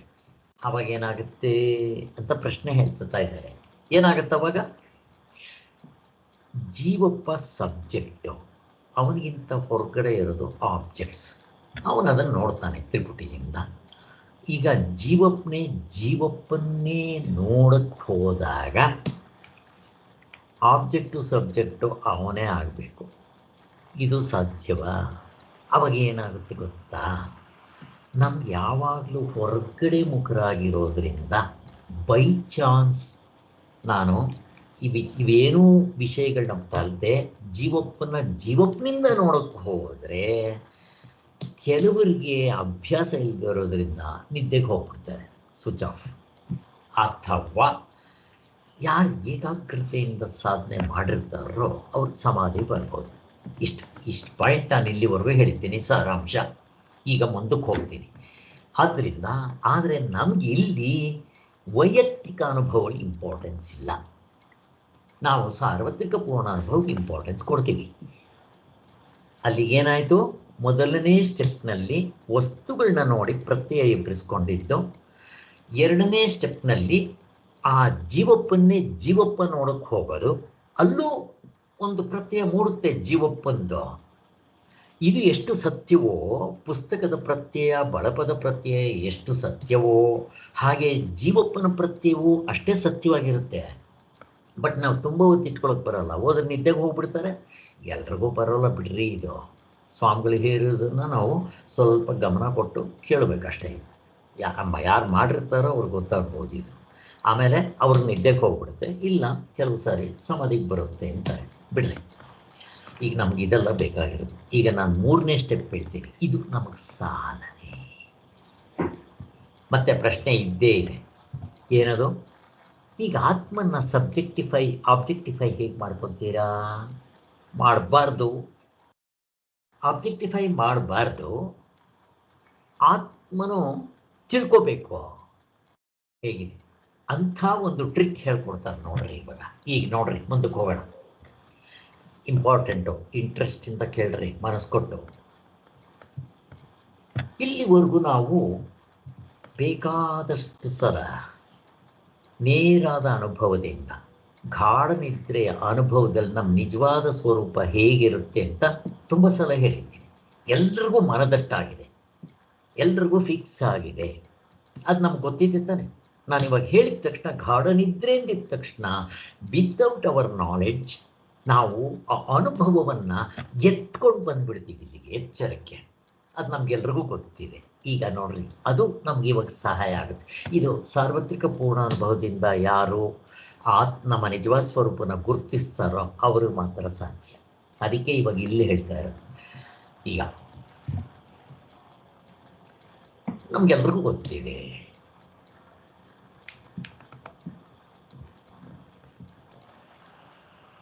ಇದುವರೆಗೂ ಹಲವು ಬಾರಿ ನಾವು ವರ್ಣಿಸಿರುವ ರೀತಿಯಲ್ಲಿ ನಿದ್ರೆಯಲ್ಲಿ ಅದು ಹೇಗಿರುತ್ತೆ, ನಮ್ಮ ನಿಜವಾದ ಸ್ವರೂಪ, ಆತ್ಮನ ಸ್ವರೂಪ, ಆನಂದ ಹೇಗಿರುತ್ತೆ ನಮ್ಮೆಲ್ಲರ ಅನುಭವವಾಗಿರುವುದೋ ಅದೇ ರೀತಿಯಲ್ಲವೇ ನಾವು ಅದನ್ನು ಚಿಂತಿಸಬೇಕಾಗಿರೋದು. ಹಾಗೆ ಇಲ್ಲಿ ಒಂದು ವಿಶೇಷವಿದೆ. ಎಚ್ಚರದ ಅರಿವನ್ನು ಅರಿಯುವುದಕ್ಕೆ ನಾವು ಅದು ತಾನೇ ವಿಷಯಿಯಾಗಿಯೂ ತಾನೇ ವಿಷಯವಾಗಿ ಇರುವಂತೆ ಕಲ್ಪಿಸಿದರೆ ಸಾಕಾಗಿರುತ್ತೆ. ಏಕೆಂದರೆ ಎಚ್ಚರದಲ್ಲಿ ಅರಿಯುವುದೆಂದರೆ ವಿಷಯಿ ವಿಭಾಗವನ್ನು ಇಟ್ಟುಕೊಂಡು ವ್ಯಾಪಾರವೇ ಆಗಿರುತ್ತದೆ. ಇಲ್ಲಿ ಈಗ ಎಚ್ಚರದಲ್ಲಿ ಜೀವಪ್ಪನ್ನೇ ನೋಡೋಕ್ಕೋದರೆ ಇಲ್ಲಿ ದೃಶ್ಯ ಪ್ರಪಂಚದಲ್ಲಿ ಇವು ನಮಗೆಲ್ಲ ಚೆನ್ನಾಗಿ ಗೊತ್ತಿದೆ. ಆಬ್ಜೆಕ್ಟ್ ಸಬ್ಜೆಕ್ಟ್ ಆಗಬೇಕು, ವಿಷಯಿ ಇವಾಗಲೇಬೇಕು. ಅಲ್ಲಿ ಪ್ರತ್ಯಯ ಮೂಡುತ್ತೆ. ಇವು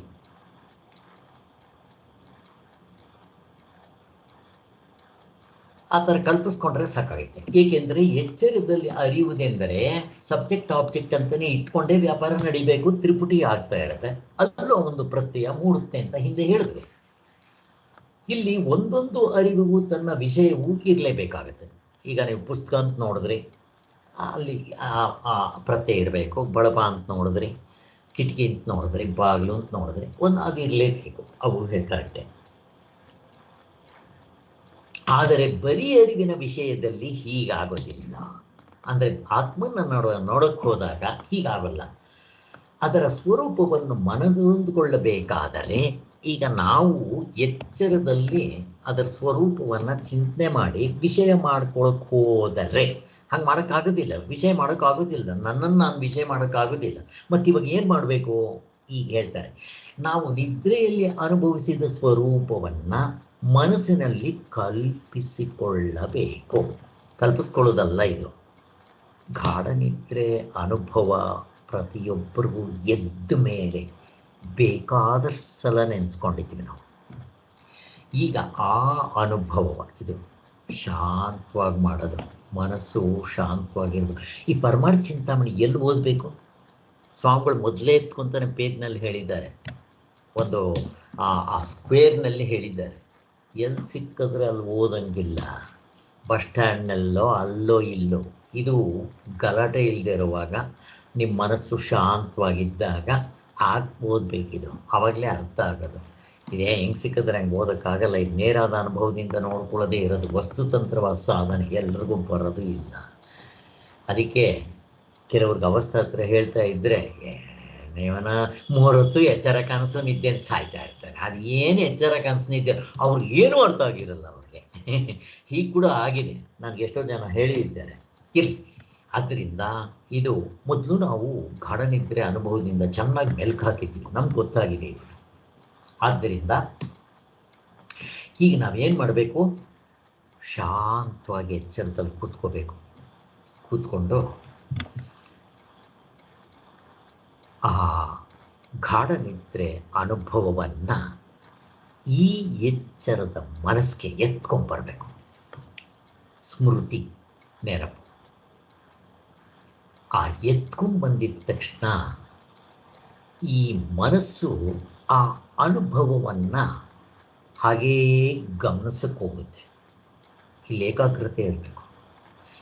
ಹಾಗೇ ಗಮನಿಸ್ತಾ ಗಮನಿಸ್ತಾ ಗಮನಿಸ್ತಾ ಮನಸ್ತಾಂತರವನ್ನು ಬಿಟ್ಬಿಡುತ್ತೆ. ಏನಾಗುತ್ತೆ ಅವಾಗ? ಆತ್ಮನಾಗಿ ಉಳ್ಕೊಂಡ್ಬಿಡ್ತೀವಿ. ಹೇಗಿದೆ ನೋಡ್ರಿ, ಇದು ಇಂಪಾರ್ಟೆಂಟ್. ಈಗ ನಿಮ್ಮ ಆತ್ಮನ ಆಬ್ಜೆಕ್ಟಿಫೈ ಮಾಡಿದ್ರ? ಇಲ್ಲ. ಸ್ಮೃತಿ, ಗಾಢನಿದ್ರೆಯಲ್ಲಿರೋ ನೆನಪನ್ನು ಎಚ್ಚರದಲ್ಲಿ ತಂದು ಮನಸ್ಸಿನ ಮುಂದೆ ಅದನ್ನು ಚಿಂತನೆ ಮಾಡೋಕ್ಕೆ ಹೋದ್ರಿ. ಮನಸ್ಸಿದೆ, ಮನಸ್ಸೇ ಅದನ್ನು ಹಾಗೇ ನೋಡ್ಕೊತಾ ಇದೆ. ನೋಡ್ತಾ ಇದ್ದಾಗಲೇ ಏನಾಗಬೇಕಿಲ್ಲಿ? ಮನಸ್ಸು ತನವನ್ನು ಬಿಟ್ಬಿಡ್ಬೇಕು. ಏನಾಗಿರ್ತೀರ ಅವಾಗ? ಆತ್ಮನಾಗಿರ್ತೀರ. ಇದೇನು ಅಷ್ಟು ಸುಲಭ ಅಲ್ಲ. ಒಂದು ಸಲ ಎಷ್ಟೊತ್ತಿರ್ಬೇಕು ಸ್ವಾಮಿ? ಒಂದು 5 ಗಂಟೆ ಇರಬೇಕಾ? ಒಂದು 8 ಗಂಟೆ? ಅಥವಾ ಸಮಾಧಿ 6 ಗಂಟೆ ಮಾಡಬೇಕಾ? ಛೇ, ಭಗವತ್ಪಾದರು ಹೇಳ್ತಾ ಇದ್ರು, ಒಂದೇ ಒಂದು ಸೆಕೆಂಡ್ ನಿದ್ದೆಗೆ ಹೋಗಂಗಿಲ್ಲ, ಸಮಾಧಿಗೆ ಹೋಗಂಗಿಲ್ಲ. ಚೆನ್ನಾಗಿ ಜ್ಞಾಪಕ ಇಟ್ಕೊಳ್ರಿ. ನಿಮ್ಮ ಮನಸ್ಸು ಬಿಟ್ಟು ಆತ್ಮನಾಗಿದ್ರೆ ಸಾಕು. ಆಮೇಲೆ ಏನಾಗುತ್ತೆ? ಆಮೇಲೆ ಪ್ರಜ್ಞೆ ಬರಲಿ ಬಿಡಲಿ, ಏನಾಗುತ್ತೆ ಆಮೇಲೆ? ಎತ್ಕೊಂಡು ಬರ್ತಾನೆ. ಏನು ಎತ್ಕೊಂಡು ಬರ್ತಾನೆ? ಸಿದ್ಧಿ ಪದ್ಧಿ ಅಲ್ಲ. ಏನು ಎತ್ಕೊಂಡು ಬರ್ತಾನೆ? ಆನಂದ. ಆನಂದ ಎತ್ಕೊಂಡು ಬರ್ತಾನೆ. ಹೇಗೆ? ನಮ್ಗೆ ಅರ್ಥ ಆಗೋದಿಲ್ಲ. ಎಮ್ಮೆ ಕೆಸರಿನಲ್ಲಿ ಹೋಗಿ ಎಲ್ಲ ಮುಳುಗಿರುತ್ತೆ, ಸ್ನಾನ ಮಲಗಿರುತ್ತೆ. ಎಲ್ಲ ಆದಮೇಲೆ ಅದು ಎದ್ದು ಹೊರಗಡೆ ನಡ್ಕೊಂಡು ಬರೋಕ್ಕೆ ಬಂದಾಗ, ಭೂಮಿ ಮೇಲೆ ನಡ್ಕೊಂಡು ಬರೋಕ್ಕೆ ಶುರುವಾದಾಗ ಆ ಕೆಸರು ತೊಟ್ಟಿಕ್ಕಕ್ಕೆ ಶುರುವಾಗುತ್ತೆ. ನೀವು ಸ್ನಾನ ಮನೆಗೆ ಹೋಗ್ತೀರ, ಸ್ನಾನ ಮಾಡ್ತೀರ, ಎಲ್ಲ ಆದಮೇಲೆ ಆ ನೀರು ತೊಟ್ಟಿಕ್ತಾ ಇರುತ್ತಲ್ಲ, ಹಾಗೆ ಅವನು ಆ ಗಾಢನಿದ್ರೆ, ಆ ತತ್ವದಲ್ಲಿ ನಿಂತರೆ ಆ ಅನುಭವವನ್ನು ಎತ್ಕೊಂಡ್ಬರ್ತಾನೆ. ಇನ್ನೇನಾಗುತ್ತೆ ಅವನಿಗೆ ಅನುಭವ? ಛೇ, ನಾನು ಈ ಶರೀರ ಅಂದ್ಕೊಂಡಿದ್ನಲ್ಲ, ಎಂದೆಂದು ಅಲ್ಲ, ಹಗ್ಗ ಅಂತ ಕಾಣೋದು ಇಂದು ಸ್ವಾಮಿ. ಹಾವು ಅಂದಿಲ್ಲ, ಇಂದಿಲ್ಲ, ಮುಂದಿಲ್ಲ. ಅಷ್ಟು ಮಾತ್ರ ಅಲ್ಲ, ನನಗೆ ಕರ್ತೃತ್ವ ಇಲ್ಲ, ಭೋಕ್ತೃತ್ವ ಇಲ್ಲ. ನನ್ನಲ್ಲಿ ರಾಗ ದ್ವೇಷ ಕಾಮಕ್ರೋಧಗಳಿರಲ್ಲ. ಮತ್ತಿರ್ಗ ಏನಾದರೂ ಅವನು ಕಾಮ ಗೀಮ, ನನಗೆ ಅದು ಬೇಕು, ನಾನು ಕ್ಲಬ್ಗೆ ಹೋಗ್ತೀನಿ, ನನಗೆ ಇದು ಬೇಕು, ಅದು ಬೇಕು, ಅದು ನೋಡಬೇಕು, ಇದು ನೋಡಬೇಕು, ಹೆಂಡತಿ ಬೇಕು, ಮಕ್ಕಳು ಬೇಕು, ಅದು ಬೇಕು, ದುಃಖ ಇತ್ತು ಅಂದ್ರೆ ಅವನಾಗಿಲ್ಲ. ಚೆನ್ನಾಗಿ ಅರ್ಥ ಮಾಡ್ಕೋಬೇಕು. ಸುಮ್ಮನೆ ಇವನು ತಿಳ್ಕೊಬಿಟ್ಟು ನಾನು ಆಗ್ಬಿಟ್ಟಿದ್ದೀನಿ ಅಂತ ಕುಣಿಯೋದಲ್ಲ ಇದು.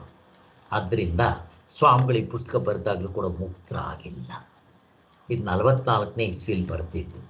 ಮತ್ತು ಯಾವಾಗಾಗಿದ್ದು? 48ಕ್ಕೆ ಅವರು ಸನ್ಯಾಸ ದೀಕ್ಷೆ ತಗೊಂಡಿದ್ದು. ಪ್ರಾಬಬ್ಲಿ 55 ಒಳಗಡೆ ಯಾವಾಗಲೂ ಆಗಿರಬೇಕು ಅಷ್ಟೇ. ಅದಾದ ಮೇಲೆ 49ಕ್ಕೋ 50ಕ್ಕೋ ಅವರು ಕನ್ನಂಗಡ ಆಶ್ರಮಕ್ಕೆ ಹೋಗಿ ಬಂದಿದ್ದಾರೆ. ಹೀಗೆಲ್ಲ ಇರುತ್ತೆ. ಅದಕ್ಕೋಸ್ಕರ ನಾವು ಅಷ್ಟು ಸುಲಭ ಅಲ್ಲ ಇದು. ಆದ್ದರಿಂದ ನೋಡ್ರಿ, ಈಗ ನಿದ್ರೆಯಲ್ಲಿ ಅನುಭವಿಸಿದ ಸ್ವರೂಪವನ್ನು ಮನಸ್ಸಿನಲ್ಲಿ ಕಲ್ಪಿಸಿಕೊಳ್ಬೇಕಾಗುತ್ತೆ. ಈಗಿನ ನಮ್ಮ ಎಚ್ಚರದ ಅರಿವು ತನ್ನ ವಿಷಯಿತ್ವವನ್ನು ಕಳ್ಸ್ಕೋಬೇಕಾಗುತ್ತೆ. ಎಚ್ಚರದ ಅರಿವು ಅಂದರೆ ಮನಸ್ಸು ತನ್ನನ್ನು ಬಿಟ್ಕೋಬೇಕಾಗತ್ತೆ. ಆದರೆ ಅದು ವಿಷಯತ್ವವನ್ನು ಕಳ್ಸ್ಕೊಂಡ್ರೆ ಕೂಡಲೇ ತಾನು ವಿಷಯ ಭಾಗವನ್ನು ಮೀರಿದ ಬರೀ ಆತ್ಮನಾಗ್ಬಿಡ್ತಾನೆ. ಹೇಗೆ? ಮನಸ್ಸು ತನವನ್ನು ಬಿಟ್ಟರೆ ಆವಾಗ ಆತ್ಮನಾಗ್ಬಿಡ್ತಾನೆ. ಹಾಗಿಲ್ಲದಿದ್ದರೆ ಏಕೀಭೂತವಾದ ನಿದ್ರೆಯನ್ನಾಗಲಿ ಬರೀ ಅರಿವೆಯನ್ನಾಗಲಿ ಚಿಂತಿಸುವುದಕ್ಕಾಗೋದಿಲ್ಲ. ಅದಕ್ಕೆ ಒಂದು ಎಕ್ಸಾಂಪಲ್ ಕೊಡ್ತಾರೆ. ಈ ಭ್ರಮರ ಕೀಟ ಅಂತ ಒಂದಿರುತ್ತಂತೆ. ಅದು ಚಿಂತೆ ಮಾಡಿ ಮಾಡಿ ಮಾಡಿ ಭ್ರಮರವೇ ಆಗ್ಬಿಡುತ್ತೆ ಅಂತ ಹೇಳ್ತಾರೆ. ಅದು 3 ಹೊತ್ತು ಅದನ್ನೇ ಚಿಂತನೆ ಮಾಡ್ತಾ ಇದ್ದರೆ ಭ್ರಮರ ಆಗ್ಬಿಡುತ್ತಂತೆ. ಅದು ಅಕಸ್ಮಾತ್ ಆಗದೆ ಇರಬಹುದು. ಆದರೆ ಇಲ್ಲಿ ನಾವೇ ಅದಾಗಿದ್ದೀವಿ, ಆತ್ಮಸ್ವರೂಪ. ಅದನ್ನು ಈ ರೀತಿ ಪ್ರತಿದಿನ ಚಿಂತನೆ ಮಾಡ್ತಾ ಇದ್ದರೆ ನಾವು ಆಗೋದು ಏನಷ್ಟು ತೊಂದರೆ ಏನಿಲ್ಲ. ಅದರಷ್ಟು ಅದು ಆಗದೇ ಇರಬಹುದು. ಇದಾಗದ ಗ್ಯಾರಂಟಿ. ಯಾಕೆ? ನಾವೇ ಆಗಿರ್ತೀವಿ. ಈ ಎಕ್ಸ್ಟ್ರಾ ಫಿಟ್ಟಿಂಗ್ ಅಥವಾ ಅನಾತ್ಮ ಅಥವಾ ಮನಸ್ಸನ್ನು ಬಿಟ್ಟರೆ ಆತ್ಮನಾಗಿರ್ತೀವಿ. ಎಷ್ಟೋ ಸಾರಿ ಸಮಾಧಿಗಳಲ್ಲಿ ಮನಸ್ಸು ಬಿಟ್ಟು ಸಮಾಧಿಗೆ ಹೋಗಿರ್ತೀವಿ, ಮುಕ್ತರಾಗಿರೋಲ್ಲ. ಅದು ಇಂಪಾರ್ಟೆಂಟು. ಬರೋವಾಗ ಏನು ಎತ್ಕೊಂಡ್ಬರ್ತೀವಿ ಅದು ನೋಡ್ಕೋಬೇಕು. ಅದಕ್ಕೋಸ್ಕರ ನಾವು ಸಮಾಧಿಗೆ ಹೋಗಿ ಎದ್ದಿದ ತಕ್ಷಣ ಎಲ್ಲಿ ನಾನು ಕುಡಿಯೋ ನೀರು ಅಂತ ಕೇಳ್ದಂಗೆ ಆಗ್ಬಿಡುತ್ತೆ. ಆಮೇಲೆ ಮಕ್ಕಳು ಮಲಗೋವಾಗ ಬೊಂಬೆ ಅಂತ ಮಲ್ಕೊಂಡು ಅಳ್ತಾರೆ, ಎದ್ದಿದ ತಕ್ಷಣ ಮತ್ತೆ ಬೊಂಬೆ ಅಂತ ಅಳ್ತಾರೆ. ನಮ್ಮ ಕತೆ ಹಂಗೆ ಆಗ್ಬಿಡುತ್ತೆ. ಚೆನ್ನಾಗಿ ನೋಡ್ಕೋಬೇಕು. ಆದ್ದರಿಂದ ಪ್ರಕೃತದಲ್ಲಿ ನಾವು ಹೇಳ್ತಾ ಇರೋ ಅಂಥ ಅಸಾಧ್ಯ ಕೃತಿ ಏನೋ ಅಲ್ಲ. ಏನೋ ಆ ಭ್ರಮರ ಚೀಟ ಚಿಂತೆಯಿಂದ ಭ್ರಮರವೇ ಆಗೋದು ಅನ್ನೋದು ಆಗದೇ ಇರ್ಬೋದು. ಆದರೆ ಇದು ಅಂಥ ಅಸಾಧ್ಯ ಕೃತಿ ಏನಲ್ಲ. ನಮ್ಮ ಎಚ್ಚರದರಿವು ನಿಜವಾಗ್ಲೂ ಈವಾಗಲೂ ಬರೀ ಅರಿವೇ ಆಗಿರುತ್ತೆ. ನಮ್ಮ ಎಚ್ಚರದಲ್ಲಿ ಆತ್ಮ ಇಲ್ವ? ಆತ್ಮ ಇದ್ದಾನೆ. ಅದೇ ನಾವು ಆಗಿರೋದು. ಆದ್ದರಿಂದ ಇದಷ್ಟು ಅಷ್ಟು ಆಗೋಲ್ಲ ಅಂತ ಹೇಳೋಕ್ಕೆ ಏನು ಬರೋಲ್ಲ. ಅದರ ವಿಷಯತ್ವವು ನಾಮರೂಪಗಳಿಂದಾದ ಬರಿಯ ಮಾಯಾರೂಪವಾಗಿರುತ್ತದೆ. ನಾಮರೂಪಗಳು ನಿಜವಾಗಿ ಬರಿಯ ಅರಿವೇ ಆಗಿರುತ್ತದೆ. ನಿದ್ರೆಯಲ್ಲಿ ಎಲ್ಲವೂ ಬರೀ ಅರಿವಿನಲ್ಲಿ ಕರಗುವುದೆಂಬ ಅನುಭವದಿಂದ ಇದು ಸಿದ್ಧವಾಗುತ್ತೆ. ಆದ್ದರಿಂದ ಯಾರು ಬರೀ ಅರಿವಿನ ರೂಪದ ಪರಮಾರ್ಥವನ್ನು ಅರಿಯುವುದಕ್ಕೆ ಬಯಸ್ತಾರೋ ಅವನಿಗೆ ಆಗ ಬರೀ ಅರಿವು ವಿಷಯವಾಗಿರುವುದಿಲ್ಲ. ಈಗ ಆತ್ಮ ನಮಗೆ ಆಬ್ಜೆಕ್ಟಿಫೈ ಆಗೋಲ್ಲ. ಏನಾಗ್ಬಿಡ್ತೀವಿ? ನಾವೇ ಸಬ್ಜೆಕ್ಟಿಫೈ ಆಗ್ಬಿಡ್ತೀವಿ. ನಾವೇ ಆತ್ಮನಾಗಿ ನಿಂತ್ಕೊಂಡ್ಬಿಡ್ತೀವಿ. ಅದು ವಿಷಯವಾಗಿರುವುದೆಂಬುದನ್ನು ಚಿಂತಿಸಿದ ಮಾತ್ರದಿಂದ ತಾನೇ ವಿಷಯಿತ್ವವನ್ನು ಕಳ್ಚಿಕೊಂಡು ಬರೀ ಅರಿವಾಗ್ಬಿಡ್ತೀವಿ. ನಾವು ಮಾಡಬೇಕಾಗಿರೋದು ಇಷ್ಟೇ. ಎದ್ದಿದ ತಕ್ಷಣ ಅಥವಾ ಗಾಢನಿದ್ರೆಯಿಂದ ಎದ್ದಿದ ತಕ್ಷಣ ಆಗ್ತಾನೆ ಅನುಭವ ಆಗಿರುತ್ತೆ. ಗಾಢನಿದ್ರೆ ಅಪ್ಪ ಅಲ್ಲಿ ಏನು ಇರಲಿಲ್ಲಪ್ಪ, ಎಷ್ಟು ಆನಂದವಾಗಿತ್ತು, ಅದನ್ನು ಈ ಮನಸ್ಸಿನಲ್ಲಿ ತಗೊಂಡ್ಬನ್ನಿ. ಹಾಗೆ ಹಾಸಿಗೆ ಮೇಲೆ ಮಲಗಿದ್ದಂಗೂ ಮಾಡ್ಬೋದು, ಕೂತ್ಕೊಂಡು ಬೇಕಾದರೂ ಮಾಡ್ಬೋದು, ನಿದ್ದೆಗೆ ಹೋಗ್ಬಾರ್ದು ಅಷ್ಟೇ. ಅದನ್ನು ತಂದಿದ್ದ ತಕ್ಷಣ ಇದನ್ನೇ ನೀವು ಕೆಲವು ವರ್ಷಗಳು ಸತತವಾಗಿ ಮಾಡಬೇಕು. ಏನೋ ಒಂದು 5 ನಿಮಿಷ 6 ನಿಮಿಷ ಮಾಡೋದಲ್ಲ ಇದು. ಮನಸ್ಸು ತಂತನವಂದ್ಬಿಟ್ಟು ಆತ್ಮನಲ್ಲಿ ನಿಂತ್ಕೊಂಡ್ಬಿಡ್ಬೇಕು. ಆತ್ಮನಾಗಾಗ್ಬಿಡ್ಬೇಕು. ಆತ್ಮನ ಆಮೇಲೆ ನೀವು ಹೊರಗಡೆ ಬಂದಾಗ ಅಯ್ಯೋ ಅವಸ್ಥೆ ಕೊಟ್ಟಿದ್ನಲ್ಲ ಆತ್ಮನೇ, ಅವಸ್ಥೆ ಒಳಗಡೆ ಅರ್ಧ ಡಜನ್ ಅನ್ಕೊಟ್ಟಿದ್ನಲ್ಲ ಆತ್ಮನೇ. ಮತ್ತು ಈ ಆಧ್ಯಾತ್ಮಿಕ ಆದಿಭೌತಿಕ ಆದಿದೈವಿಕ ಕಾಲದೇಶ ಎಲ್ಲವೂ ಆತ್ಮನೇ. ಆತ್ಮನ ಬಿಟ್ಟು ಇನ್ನೇನಿಲ್ಲ. ನೇತಿ ಅಂತ ಹೋಗ್ತೀರಾ, ಇತಿ ಅಂತ ಬರ್ತೀರಾ. ಆದ್ದರಿಂದ ತಾನೇ ವಿಷಯತ್ವವನ್ನು ಕಳ್ಚಿಕೊಂಡು ಬರೀ ಆತ್ಮನಾಗ್ಬಿಡ್ತಾನೆ. ಬರೀ ಅರಿವನ್ನು ಅರಿತವನ್ನು ಬ್ರಹ್ಮವೇ ಆಗ್ತಾನೆ. ಬ್ರಹ್ಮವನ್ನು ಅರಿತವನು ಬ್ರಹ್ಮವೇ ಆಗ್ತಾನೆ. ಆದ್ದರಿಂದ ಬರೀ ಅರಿವನ್ನು ತಿಳಿಯುವುದಕ್ಕೆ ಸಾಧ್ಯ. ವಿಷಯ ಮಾಡ್ಕೊಳ್ಬಾರ್ದು, ಆದರೆ ಆತ್ಮವನ್ನು ತಿಳ್ಕೋಬೇಕು. ಹೇಗಿದೆ ಇದು? ಹೀಗಿದ್ದರಿಂದ ಸಿದ್ಧಾಂತಕ್ಕೆ ಯಾವ ಹಾನಿಯೂ ಇಲ್ಲ, ಅನುಭವಕ್ಕೆ ಯಾವ ಧಕ್ಕೆಯೂ ಇಲ್ಲ. ಹೇಗಿದೆ ನೋಡ್ರಿ ಸಿದ್ಧಾಂತ. ಆತ್ಮನ ನಾವು ಅಥವಾ ನನ್ನ ನಿಜವಾದ ಸ್ವರೂಪನ ಆಬ್ಜೆಕ್ಟ್ ಮಾಡ್ಕೊಳಕ್ಕಾಗೋದಿಲ್ಲ. ಇಲ್ಲಿ ನೋಡ್ರಿ, ಆಬ್ಜೆಕ್ಟ್ ಅಂತೆ ಮಾಡಿಕೊಂಡೆ ಅಷ್ಟೇ. ಆ ನೆನಪನ್ನು ತಂದು ನಾನು ಮನಸ್ಸು ಮುಂದೆ ಇಟ್ಟೆ, ಮನಸ್ಸು ನೋಡಕ್ಕೆ ಹೋಯಿತು. ಆಗ ಇದು ಟಕ್ಕಂತ ಧ್ಯಾನದಲ್ಲಿ ಇದೇ ಆಗಬೇಕಾಗಿ. ಧ್ಯಾನದಲ್ಲಿ ಇದು ಮನನ. ಧ್ಯಾನದಲ್ಲಿ ನೀವು ಮನಸ್ಸನ್ನು ಏಕಾಗ್ರತೆಯಿಂದ ನೋಡ್ತಾ ಹೋದರೆ 4 ಅಡಚಣೆಗಳನ್ನ ಗೌಡಪಾದರು ಹೇಳ್ದಂಗೆ ದಾಟ್ಕೊಂಡು ಹೋದರೆ ಅಲ್ಲಿ ಏನು ಬೇರೆ ಯೋಚನೆ ಇರಬಾರ್ದು. ಮನಸ್ಸು ಸುಮ್ಮನೆ ಹಾಗೇ ಹೋಗ್ತಾ ಇರ್ಬೇಕು ಮುಂದಕ್ಕೆ, ಏನೂ ಇರಲ್ಲ ಅಲ್ಲಿ. ಒಂದು ಸಮಯದಲ್ಲಿ ಮನಸ್ಸು ತಂತನವನ್ನು ಬಿಟ್ಟು ಆತ್ಮನಾಗಿ ನಿಂತ್ಕೊಂಡ್ಬಿಡುತ್ತೆ. ತುಂಬ ಇದು 6 ತಿಂಗಳು ಇಡ್ಸ್ಬೋದು, 1 ವರ್ಷ ಇಡ್ಬೋದು. ಅದೇ ಸಾಧನೆ ಮಾಡಬೇಕಿದ್ದನ್ನು ಭಗವತ್ಪಾದರು ಮಾಡಿದ್ರು. ಅವ್ರ ಅನುಭವ ಎಲ್ಲ ನಮಗೆ ಹಂಚ್ಕೊಂಡಿದ್ರು. ಆದ್ದರಿಂದ ಈ ಥರ ಯಾರು ಮಾಡಿದ್ರೂ ಆಗುತ್ತೆ. ನಾವು ಮಾಡಬೇಕಾಗಿರೋದು ಇಷ್ಟೇ. ಆ ದೇವರಲ್ಲಿ ಪ್ರಾರ್ಥನೆ ಮಾಡೋಣ, ಹೇ ಭಗವಂತ ನಮ್ಮೆಲ್ರಿಗೂ ಈ ಅನುಭವವನ್ನು ಕೊಟ್ಟು ನೀನೇ ಕರುಣಿಸ್ಬೇಕು. ನಾನೇ ಮಾಡ್ತೇನೆ ಅಂದರೆ ಮತ್ತೆ ಅಹಂಕಾರ ನೀನೇ ಬಿಡಿಸ್ಬೇಕಪ್ಪ ಅಂತ ಅವ್ನು ಕೇಳಿಕೊಂಡು ಮುಗಿಸೋಣ. ಓಂ ಶಾಂತಿ ಶಾಂತಿ ಶಾಂತಿ. ಜೈ ಗುರುದೇವ್, ಜೈ ಶ್ರೀರಾಮ್. ಹರಿ ಓಂ ಡಾಕ್ಟ್ರೆ, ತುಂಬಾ ಚೆನ್ನಾಗಿ ವಿವರಣೆ ಕೊಟ್ಟು ಹೇಳಿದ್ರಿ. ಅದೇ ಪಾಯಿಂಟ್ ನನ್ಗೂ